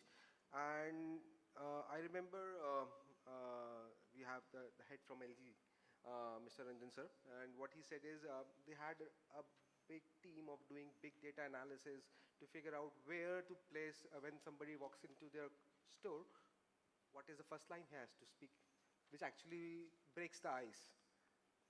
Guys, these kind of technologies are being used right now by every business we are working with. And so where they're sending the first WhatsApp message to the customer when somebody creates an inquiry, what kind of ad to show to our customer, how to organize the product catalogs for this, so that somebody is, for example, searching for, somebody searching for a product on Google, and when he lands onto this on this website, on this guy's website, which is the first page to show this has to be this particular product with the reviews and stuff, all those things. So yeah, it is happening and everywhere. So I think the first stage is to be data intelligent. And that's what Mr. Rahul Gupta is trying to convey, that it is happening and it is now pervasive in the industry. All right, so let me bring in Mr. Tausifur Rahman. So from the perspective of business, what do we mean about being digitally intelligent and then moving ahead to a digital transformation? So is it the same thing or is it something different? Good afternoon, everyone. I'm audible, I hope. Yeah, so I think, let me give a brief introduction of what I do. I run a company called Stepping Cloud, and we do digital transformation in the HR technology space. So typically, we are trying to create an integrated hire-to-retire solution. And why it is needed, the question you have asked, that why most of the organizations are going for digital transformation, especially in the post-COVID world. Typically, what is needed to run a business from the leadership perspective? You need a real-time insight. And where it comes from, you need an intelligent data to tell you, to help you to make a decision. And that's why you need an integrated system that can tell you what is the head count on a specific day, what is the attrition rate, etc., etc. You want to know the inventory on a specific day because you need a tagging of the product in any kind of a store. So all these can be enabled and provided by the digital transformation. Typically nowadays when we talk about the digital transformation, we refer to many big things like, you know, the moment you talk about digital transformation, you talk about cloud computing, you talk about the big data, you know, you talk about the analytics, you talk about the artificial intelligence. But typically, you know, from the layman perspective, digital transformation, if you talk about a campus like Aligarh Muslim University, if a student applies online, right, he fills in all the data. That application is, you know, you are automatically generating a hall ticket for the students. You are automatically assigning the, you know, the place for the, you know, the entrance test. Same data is being, you know, automatically moved to the, when the employee joins in. And you are automatically able to generate the enrollment number.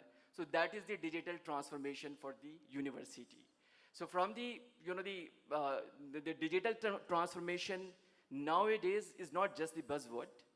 If you want to survive in the industry, if you want to remain in the industry, it is actually the backbone of the organization growth strategy. Very well said. A very nice example. I think the students can appreciate this kind of an example. Now, let me bring in Mr. Bhupender Singh. From an HR's perspective, how do you define a digitally skilled candidate when you are recruiting? Maybe just name some top 3 skills which you look at. It's a great question to address because I've been handling campus talent acquisition for almost 7 years now, and I have seen the biggest transformation that we talked about was the digital one.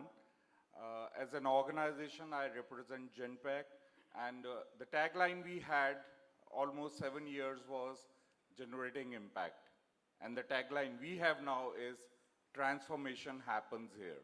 So you can easily make out that the corporates are moving on to a very different mode, that is digital transformation. And when we talk about digital transformation, the transformation is not just only limited to artificial intelligence, cloud computing. The biggest transformation has to happen in you. And that transformation, if we talk about, everybody today has a smartphone with them. But are we actually getting transformed to that? We are just limited only to using this phone for our social media platforms, maybe Insta, maybe Twitter, maybe LinkedIn, but have we actually used this phone for ourselves?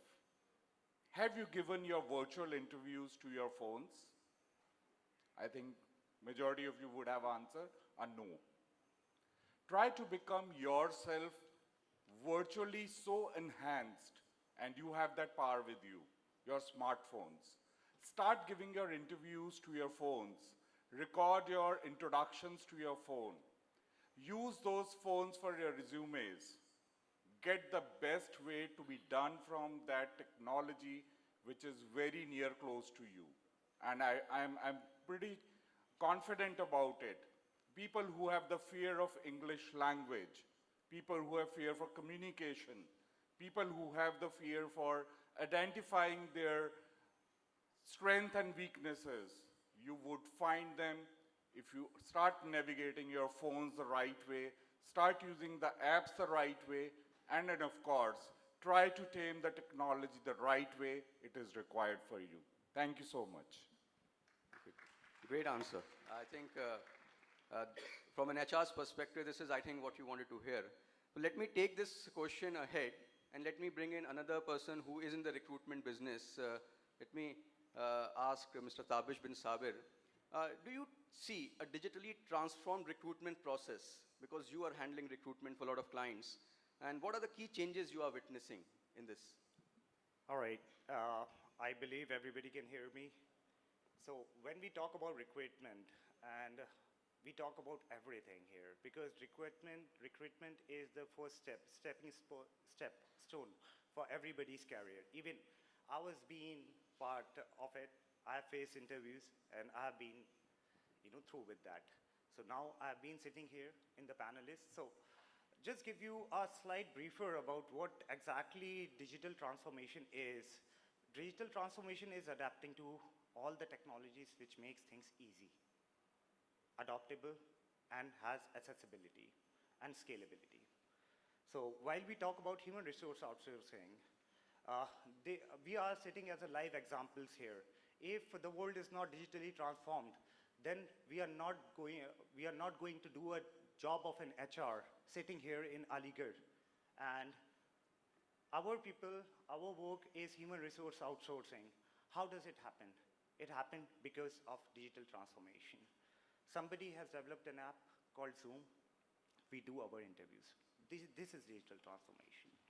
And this is somebody has developed an app called Teams, as everybody knows about it, right? Microsoft. So now interviews, everything is being online. This is how digitally transformation works. And in human resource industry, this is a very important and critical aspect for it, because the very first stepping step for everybody is to come in front of a human resource professional. How he can. From Aligarh, today, right now, you can interview yourself to anywhere in the world, even Microsoft, even Google. So this is where digital transformation has played a part here by using applications, different techniques, and through scalability.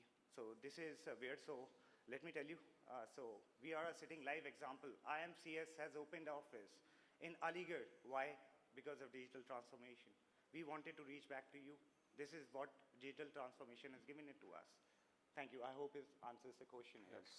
It's a pretty nice answer. I think students will get a lot of insights from this. IMCS has an office in Aligarh, and they are recruiting from Aligarh and recruiting for the entire world. Now let me bring in Mr. Abbas here. So we hear a lot of technologies. We hear a lot of terms like IoT, like robotics, like generative AI and machine learning, and AR also. So which among these do you think are more profound and are having more immediate impact from the student's perspective? Sure. So just setting a context, digital transformation has three parts. Part one is the infrastructure. We used to install servers in offices. Those servers are now going to the cloud.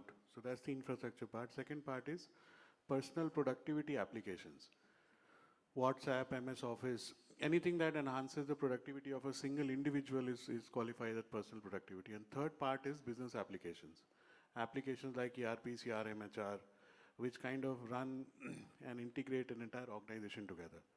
Now, what digital transformation is doing is that it is integrating all these three parts into a single omnipresent cloud, where your personal productivity data, your business application data is kind of seamlessly coming together. And the challenges and the infrastructure issues are kind of going away because companies like Microsoft, Amazon are now managing single unanimous clouds which are hosting these applications together. This is stage one of digital transformation. Sitting beneath all of these business applications, personal productive applications are machine learning, AI, cognitive services. So basically the first part is where you're just talking to somebody else on a WhatsApp, or you're entering a purchase order in your ERP. That's step one. Step two is where machine learning is going to start suggesting patterns, behaviors in the personal productivity space as well as the business application space. That's stage two.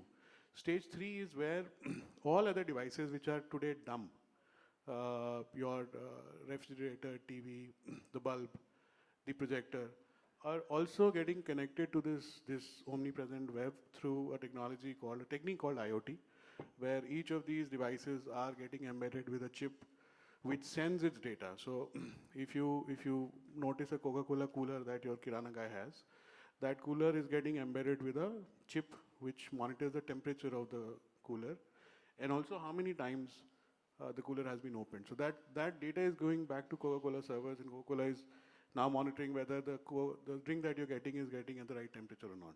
So that's IoT. ML, so if you're buying something on Amazon, after a certain time you start noticing that Amazon starts suggesting you something. That's pattern recognition. Artificial intelligence is a word used very often, but it's slightly different from ML. ML is mathematical patterns AI is where judgment comes in.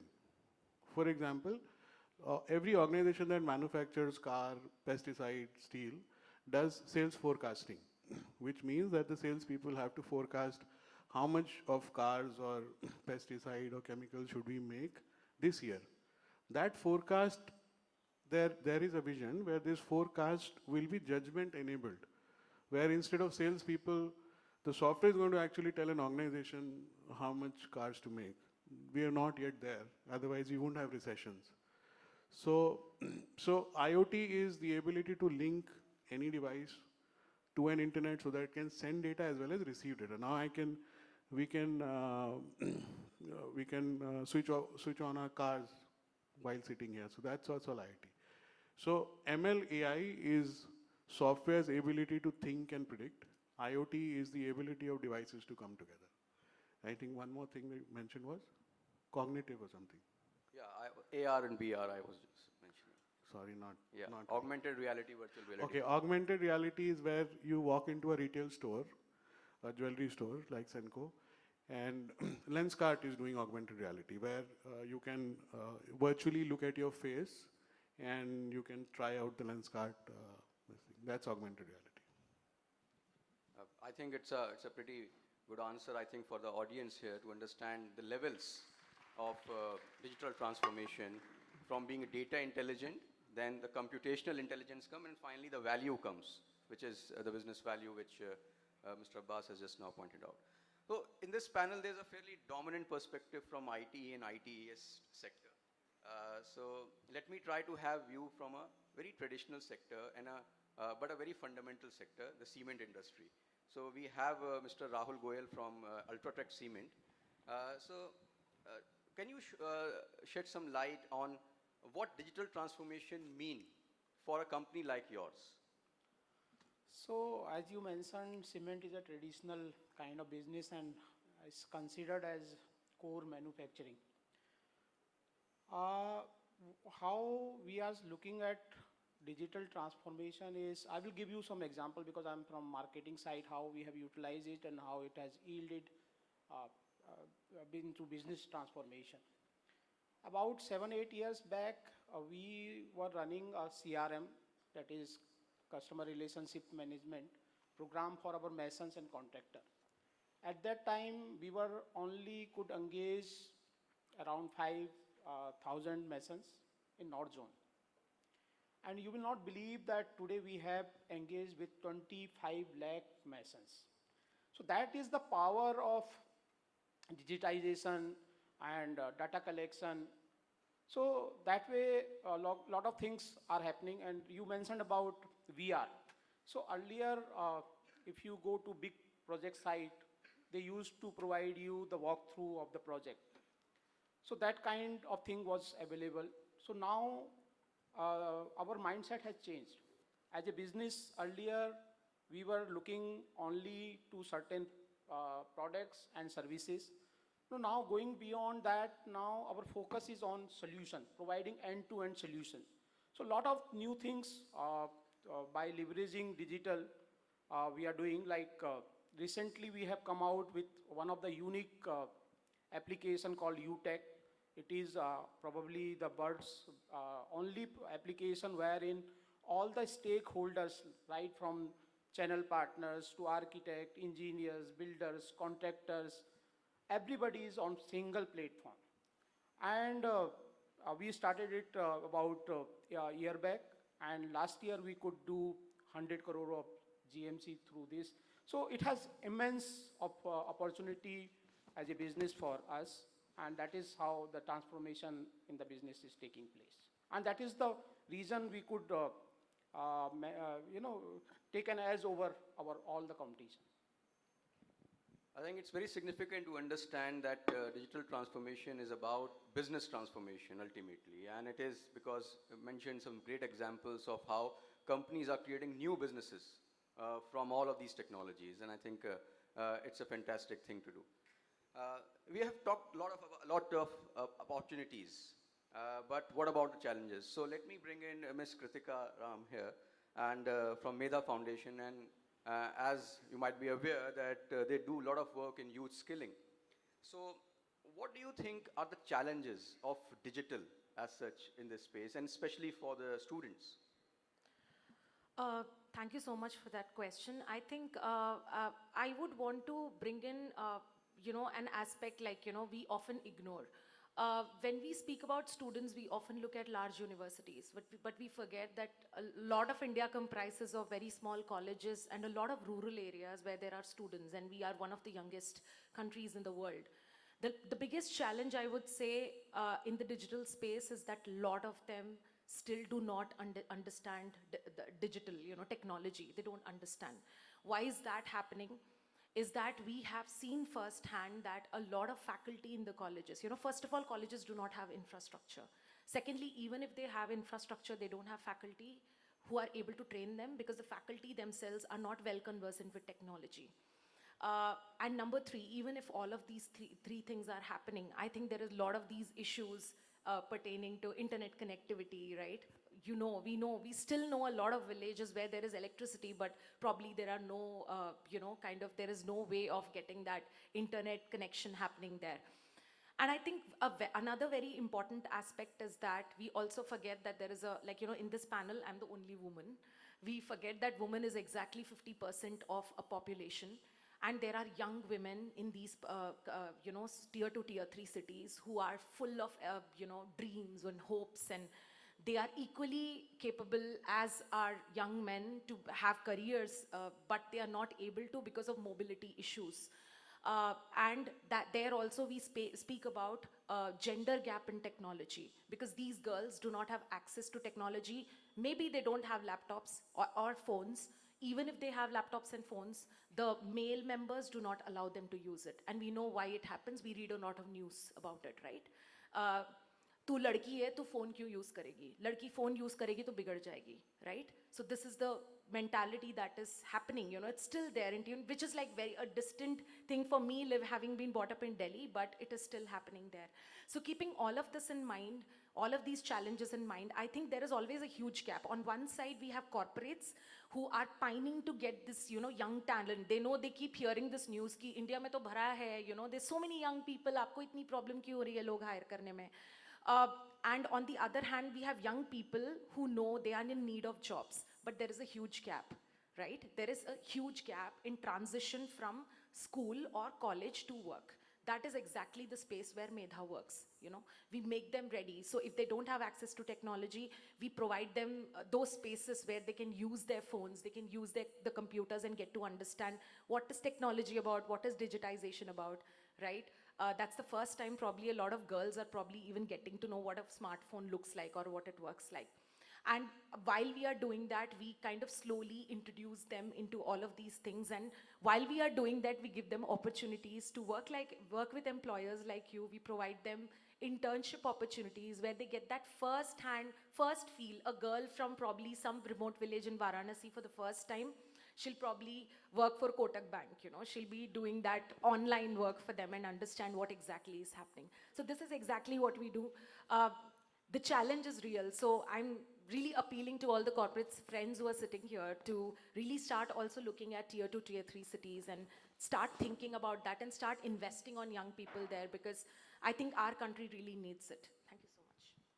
So I think it's pretty important to understand, what Kritika Ram has just now mentioned, the issues of equity, diversity of this country, and there is a digital divide, and we should not forget that we live in a country with so many people, and with all different, this diversity is great to have, but it also poses a lot of challenges for us, and I think we, as universities as well as corporates here, should together try to bridge this digital divide. So looking at all of these trends from very close quarters are the people from media. So let me ask you, Mr. Shah Raza, how much is the buzz around digital transformation real? And should we be cautious about some of the trends and some of the things which we hear? Is there a reality to all of this, or we need to be cautious about few things? Okay. I'm not as tech savvy as the rest of my friends, but still I'll attempt to find an answer to this question. See, as far as we media industry is concerned, media is into the business of, creation of audience, then holding the retention of audience and broadening the base of the audience. So at one point of time, if you see the evolution of media since 1990s, when we started working late 1990s, we saw the transformation right there, the transition happening from the print medium to television medium and then eventually into the digital space. So what we realized, at one point of time, when newspaper used to conduct business across the country, we used to publish a maximum of 10 to 12 letters to the editor, and there was no feedback system what exactly the newspaper is heading towards, which direction it is heading towards. But with the evolution of TV industry, there had been, you could reach out to more set of people wherein the citizens also started behaving like a journalist, and then that kind of inputs used to come to the newsroom, and accordingly the news were being defined in that manner.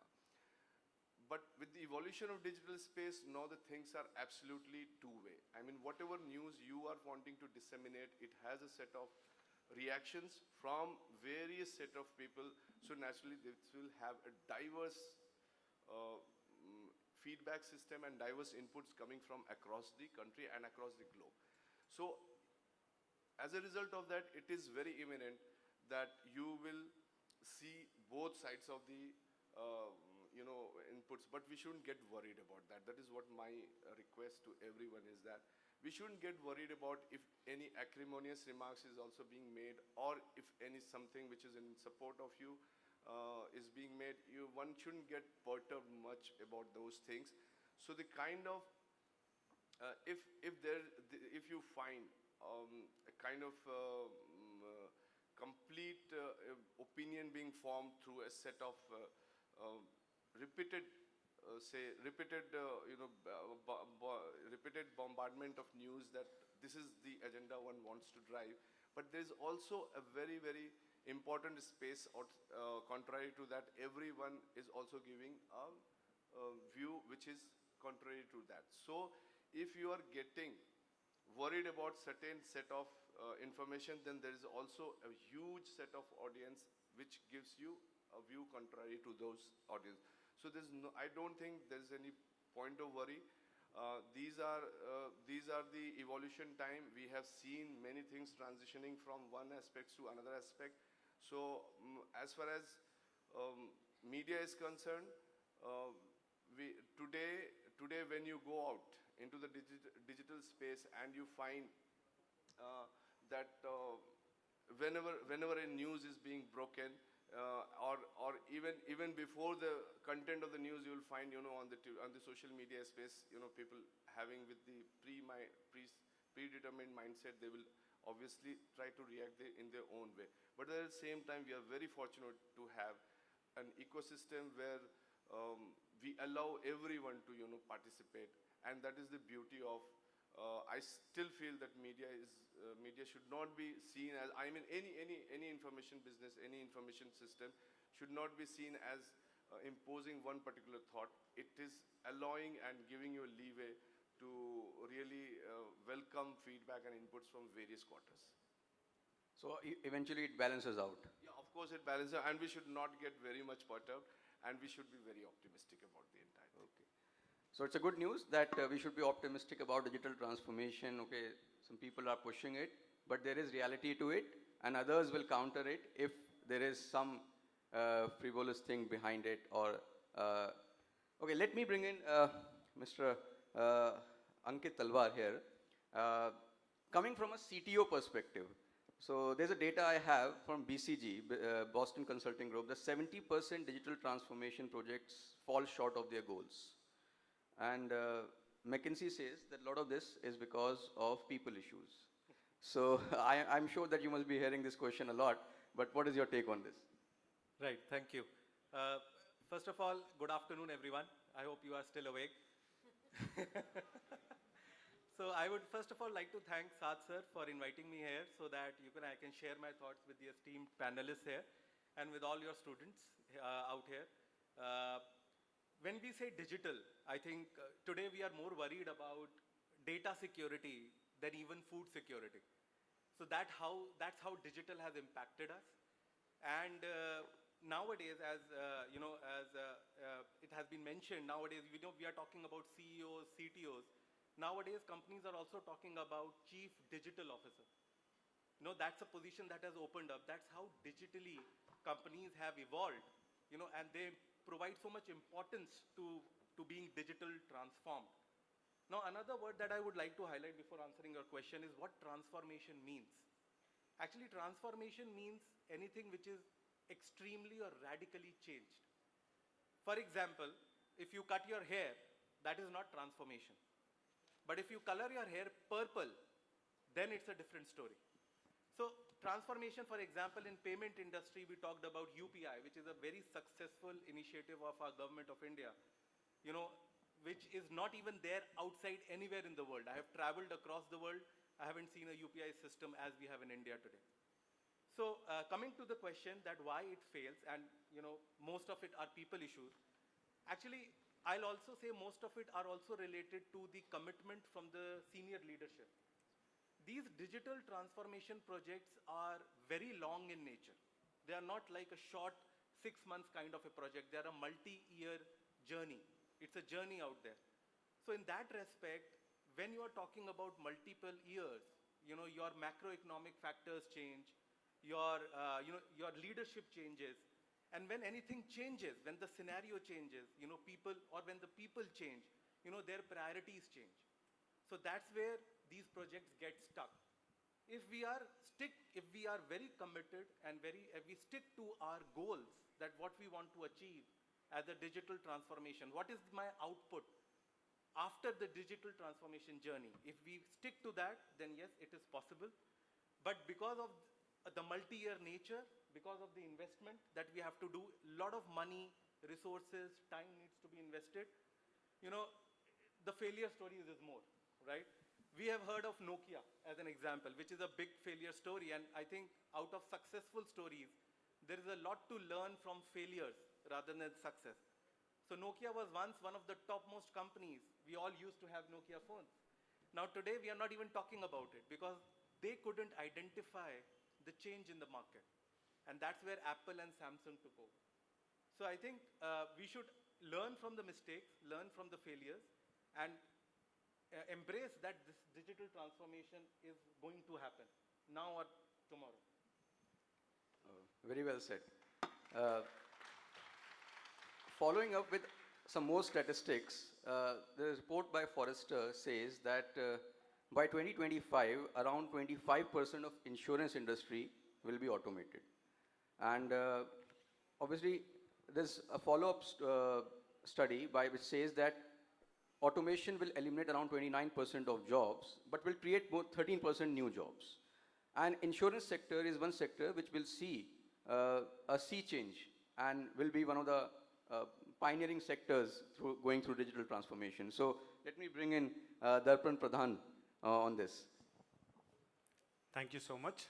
And what a question, I would say. A round of applause to the question first. So I think I'll give you a very specific example. Okay, let me set the context first. I'll take it very short. So extract some information from Google only and Google it, which is the highest growing industry in India. Maybe you'll take 5-10 seconds, guys. Can you please do it? And once you'll have the answers, you'll be surprised because that is totally opposite to what we expected maybe a decade ago or maybe 2 decades ago. Because it says on the top, it says healthcare and life insurance industry. Why I'm saying is not about boasting about the industry that I work with, but yes, it really came up as a challenge. So now there are 2 aspects to digital transformation. One is that you have to do, which is a need of an hour, that you can't live without it. At the time of pandemic, when there was nobody who was allowed to go out of office or maybe allowed to go and in the field, then you had to do Zoom meetings. And that is another thing wherein you actually forecast something. So transformation comes in and then you actually excel to that transformation. You learn and adapt to that transformation.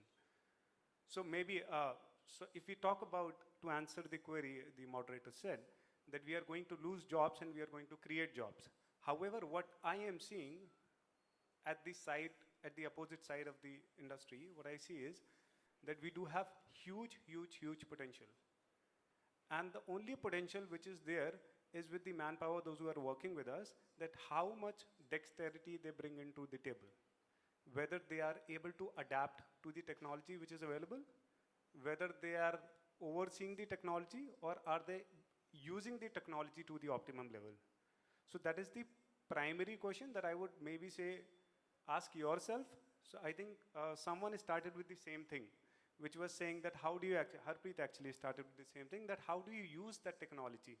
How do you create importance for yourself is what is required. And of course, transformation is there, process of hiring, process of firing, process of staying in the organization, process of login, process of dealing with the customer, everything is transforming. So yes, but of course, it should be, once again, to Raza, what he said, you should be inviting it. You should not be feeling threatened about it, and you should be welcoming it. Be more adaptive, be more agile. So like I have heard, I was watching one documentary on Netflix when it said, they have discovered that there is no multitasking. There is nothing like multitasking. It is only about the speed of the processor, how fast it can move from one process to another process. Maybe I'm wrong, I'm not very sure about it. Please don't get a hold of me. But I think I, to an extent, believe that how agile and how fast you are, how spontaneous you are to that situation, to that learning. If you are able to do that, you will be in that space wherein you will be welcomed, you will be appraised, you will be recognized. And you will keep on doing that good momentum in the organization. So I think that's the best I could answer that. And it is, of course, you to choose. So digitally we can connect, digitally we can talk.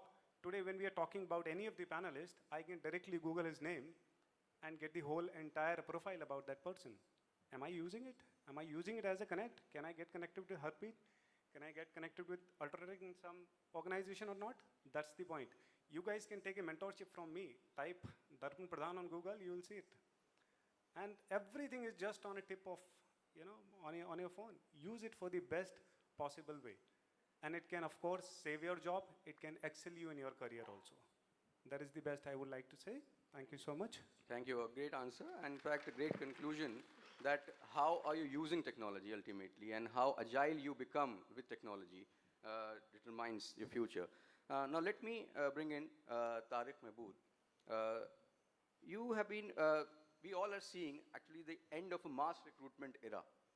So now the companies want to be leaner, they want to be agile, like you just said, and they want to be flexible.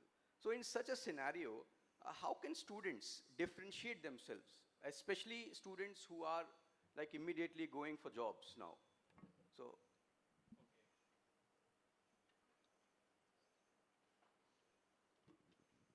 Check with this. It's working now? Yeah. So I think you have asked the right question to the right person. Right. I have been into multiple industries. I have started my career from Cipla. I have worked in pharmaceutical. Then I have worked in the skill development sector, insurance sector. Now I'm working in media network. My company name is DEN, and it says that DEN, it's a digital entertainment networking. Right, where we have a pan-India subscribers. We have approximately 40 lakh subscribers of our company at pan-India level. When you are talking about the readiness of any candidate, like as a student, if I see myself or the current scenario, that a student, what kind of skills they should have as a ready person to enter into the corporate, and how he or she can develop their skills to enter into the corporate. I have been into multiple management colleges in Delhi itself. I only say one thing, that every challenge has an opportunity. Why I'm taking this as an example, we have recently seen the COVID era, right? That was the biggest challenge for everyone. But we have taken this challenge as an opportunity, where the digital transformation was there. Like most of the industries that could not think about the person sitting at home selling the product. But it has happened, especially in the insurance sector, and many of the industries have done this kind of things. So, as a professional or as a HR person, I can say only one thing to the students, that you have to grab the knowledge about the technology, because it's a need of hour. In every industry, if you are working, if you want to enter in any company, any industry, so I think this is the only thing that you have to have in your skill set. Nowadays, many of the platforms are providing certifications to the students. If you are using these platforms wisely, then definitely you can have a number of certifications, not only getting the certification, but getting the proper knowledge about these tools. Because if you are having these certifications in your CV, so definitely the questions will be around that only. And if you are not able to give the proper answer, so there is no meaning to have the certifications in your CV. That will give a negative impact of the candidate itself. So whenever you are pursuing anything, when you are gaining anything, take it completely. Not only half knowledge. Definitely it will give a negative impact or the bad impact in front of the recruiter. I have done number of campus hiring where I used to see the CV of the candidate, and I see that which kind of certification or internship they have done. My total questions around that only, just to know that what is the knowledge they have gained from the internship and from the certifications that they have done, and how it can give the additional value to the organization. Nowadays, every organization and every industry need the candidate who can give the productive from day one. What I personally feel, because nowadays no company is having such time that they will train to the candidate, and after that they will expect the productivity from the candidates. So whenever you are entering into the campus placement or offline interview and anything, so definitely you must have that kind of knowledge in your CV, in your mind, that you can answer and you can give the confidence to the recruiter that you can add the value in the organization and you can justify your role. So I think these are the things that I can suggest to all the students, and I would like to advise to all of you that you should have that kind of courage to learn new things, to learn new technology, learn from the networking that you have, like LinkedIn and many of the pages that can give you the insight of the industry's trend. So if you are using these platforms wisely, then definitely you can have the knowledge and you can grab the opportunity in the industries. Great answer. I think it's a great takeaway for everyone here that we need to be honest first and go for actually the shift is taking place, that the onus of being job ready is now on the students. Okay, so make the most out of the platforms, make the most out of the colleges, the teachers around you, especially also the people in your network through LinkedIn and all. And I think you will be right on the money. So before we close this panel discussion and invite questions, and in fact I request Shantan to now take over and just audience, if you have any questions, there are volunteers, so you can come down, and so we will have that. But before we close it, let me just throw one last question to the panel, and in fact anyone can answer it, but as I would prefer the answers from the founders, because this question is about entrepreneurship. And so as founders and entrepreneurs, there are quite a few here. What kind of opportunities do you think, do you envision in the digital transformation space for students who want to pursue entrepreneurship as a career? So we have Tausifur Rahman, we have Rahul, we have Ankit. So we have quite a few founders here. So anyone who would like to go first? In the meanwhile, students can be ready with their questions. So the question is how you can... what kind of opportunities do you envision in this digital transformation era? Okay. I think there are a lot of opportunities. As I mentioned earlier, we used to have CTOs and CEOs. Now we have Chief Digital Officer. So what does that mean? There are many other areas that as students you can excel and build your career. For example, data scientist, right? Now this is a very, very lucrative field where the whole world is looking for talent. People who can analyze data, who can mine data, who can actually give some value output from the regular data that we see. So that is like one opportunity that you guys can, anybody can pursue. You have other opportunities as program managers where you are leading these digital transformation projects within the organization. Now, as per the study, around 70% of the organizations are either pursuing this journey of digital transformation, or at least thinking about it. Which means so much, 70% around the world, the companies are doing that, which means they require man-force to execute those projects. Which means you need program managers, you need project analysts, you need IT consultants, so all these streams are open. Chief, forget about the chief, the digital transformation specialist. These kind of new roles have come up, which are needed in even the traditional or non-traditional organizations, where people can overlook the entire process and can help make the whole journey a success. Thank you. Can I step in?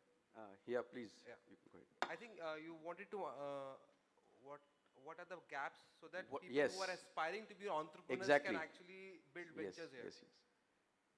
Well, guys, I think digital transformation, how many businesses you think will be there registered in India? 1 CR? 1 crore तो होंगे ना, करीब करीब. कितने actually digitally equipped हैं? कितने हैं? 1%, 2%, 5%? 95% बचा हुआ है ना मामला भी. पूरा मैदान साफ है. जहाँ पे आके घर बनाओगे वहाँ पे सोना ही सोना है. The whole point is, see, if you want to become an entrepreneur, the most important thing is you will not get anything in your textbook, period. You have to start doing things. Best place to learn about entrepreneurship is working in a startup. Have you heard about famous PayPal mafia? सुना है आप लोगों ने?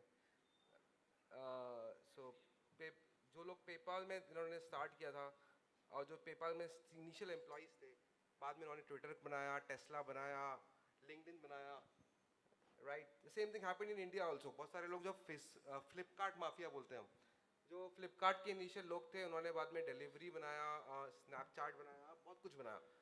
So basically the point is, जब तक आपको सीखोगे नहीं, you actually don't start getting learn how the business is done, क्या gaps हैं, you will not get at all these things in textbooks. Thank you. Another thing also, if you look around, there are a lot of things people are trying to do, is like just creating, being influencers in the different industry. YouTube pe people are just, trying out a niche, और उसके ऊपर they are creating videos, and they are actually building businesses there. So there are a lot of opportunities, in short. Great. Fine. Thank you. So let me add. Yeah, please. Yeah. So I think just will take a couple of minutes. First of all, when we talk about the digital transformation opportunities, you would be aware that in 2023, around approximately, I would say, the $4.6 trillion industry it is. I'm only talking about digital transformation. And if you talk about the contribution to the global economy, so by 2025, it's going to be $200 trillion. So imagine the potential the digital transformation does have, one. But when it comes to the readiness of the students, and I would try to give an example from the campus itself. See, generally people do not want to come out of the comfort zone. If you want to start your own firm, it's not going to be easy for sure. You have to sacrifice many things. Generally, in the campus, the trend is and the practice is go for a bigger brand, stay, enjoy the comfort of the organization. I think that's not the right approach. Anyone who is, as rightly said, that if you want to start your own firm, go for the startups, because you get a 360-degree exposure within a very short span of time. And that, you get the skill, you get the exposure, you get the connect, your network. And one more thing, which generally I experience when I hire the people from the campus. See, I expect most of the people here also, they're functional, they would be very good with their functional competencies, right? Challenge lies, in their behavioral competencies. And it takes a lot of time to transform them into a kind of, they should be good in networking, good communication. So focus on those behavioral aspects. Your IQ anyway is good. That's all. Thank you. Okay, so very briefly, I think we will have to close after. Yeah, sure. Please. What I would like to add on to the entire thing we had today in talks about the enterprising skill sets we have with us, the most important part which comes to you is sustainability. how sustainable you are, and of course, do you have that perseverance with you so that even the failures come to you, you stand up, you don't give up, and keep on rising the way you want to achieve success in your life. That is the biggest takeaway we would like to take away from this. Thank you so much. I think I don't need to conclude because Mr. Bhupinder Singh have already concluded in a beautiful manner. So perseverance, and I think everyone sitting on this panel is an embodiment of that. So a big round of applause to all the panelists for contributing, and we would start inviting questions now. And my request will be that please keep your questions in 1 or 2 lines and be as specific as possible. And if you can direct this question to any particular panelist, that's also fine. Good afternoon, everyone. This is Mohammad Maz Hussain. I'm serving as Incubation Manager at Frank and Debbie Islam Entrepreneurship Incubation Center at Department of Business Administration at AMU. My question is very simple. We have been talking about digital transformation. You people are involved in digital transformation process as well as in hiring. So actual hiring happens in a personal interview, whereas in digital transformation or in the digital process, you do that virtually.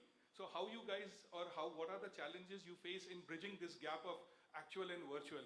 Does it make a difference in hiring the candidate, or what is the challenge in making a decision when you are doing an actual hiring versus a virtual hiring? Okay, to take it. Thank you so much for this question to us. And I have been a part of the hiring process with AMU this year. And Dr. Saad knows that very well, and we have been associated on that part. Earlier, we used to come to campuses and do the physical hiring here. But this year, I had to conduct a virtual drive for the candidates. So there were few challenges which came across to me. The first and the biggest challenge was to know about the right kind of mindset we had for the candidates who would be coming to the organization, basically. And to that perspective, I believed I conducted a virtual session with the candidates and invited them for a pre-placement talk virtually.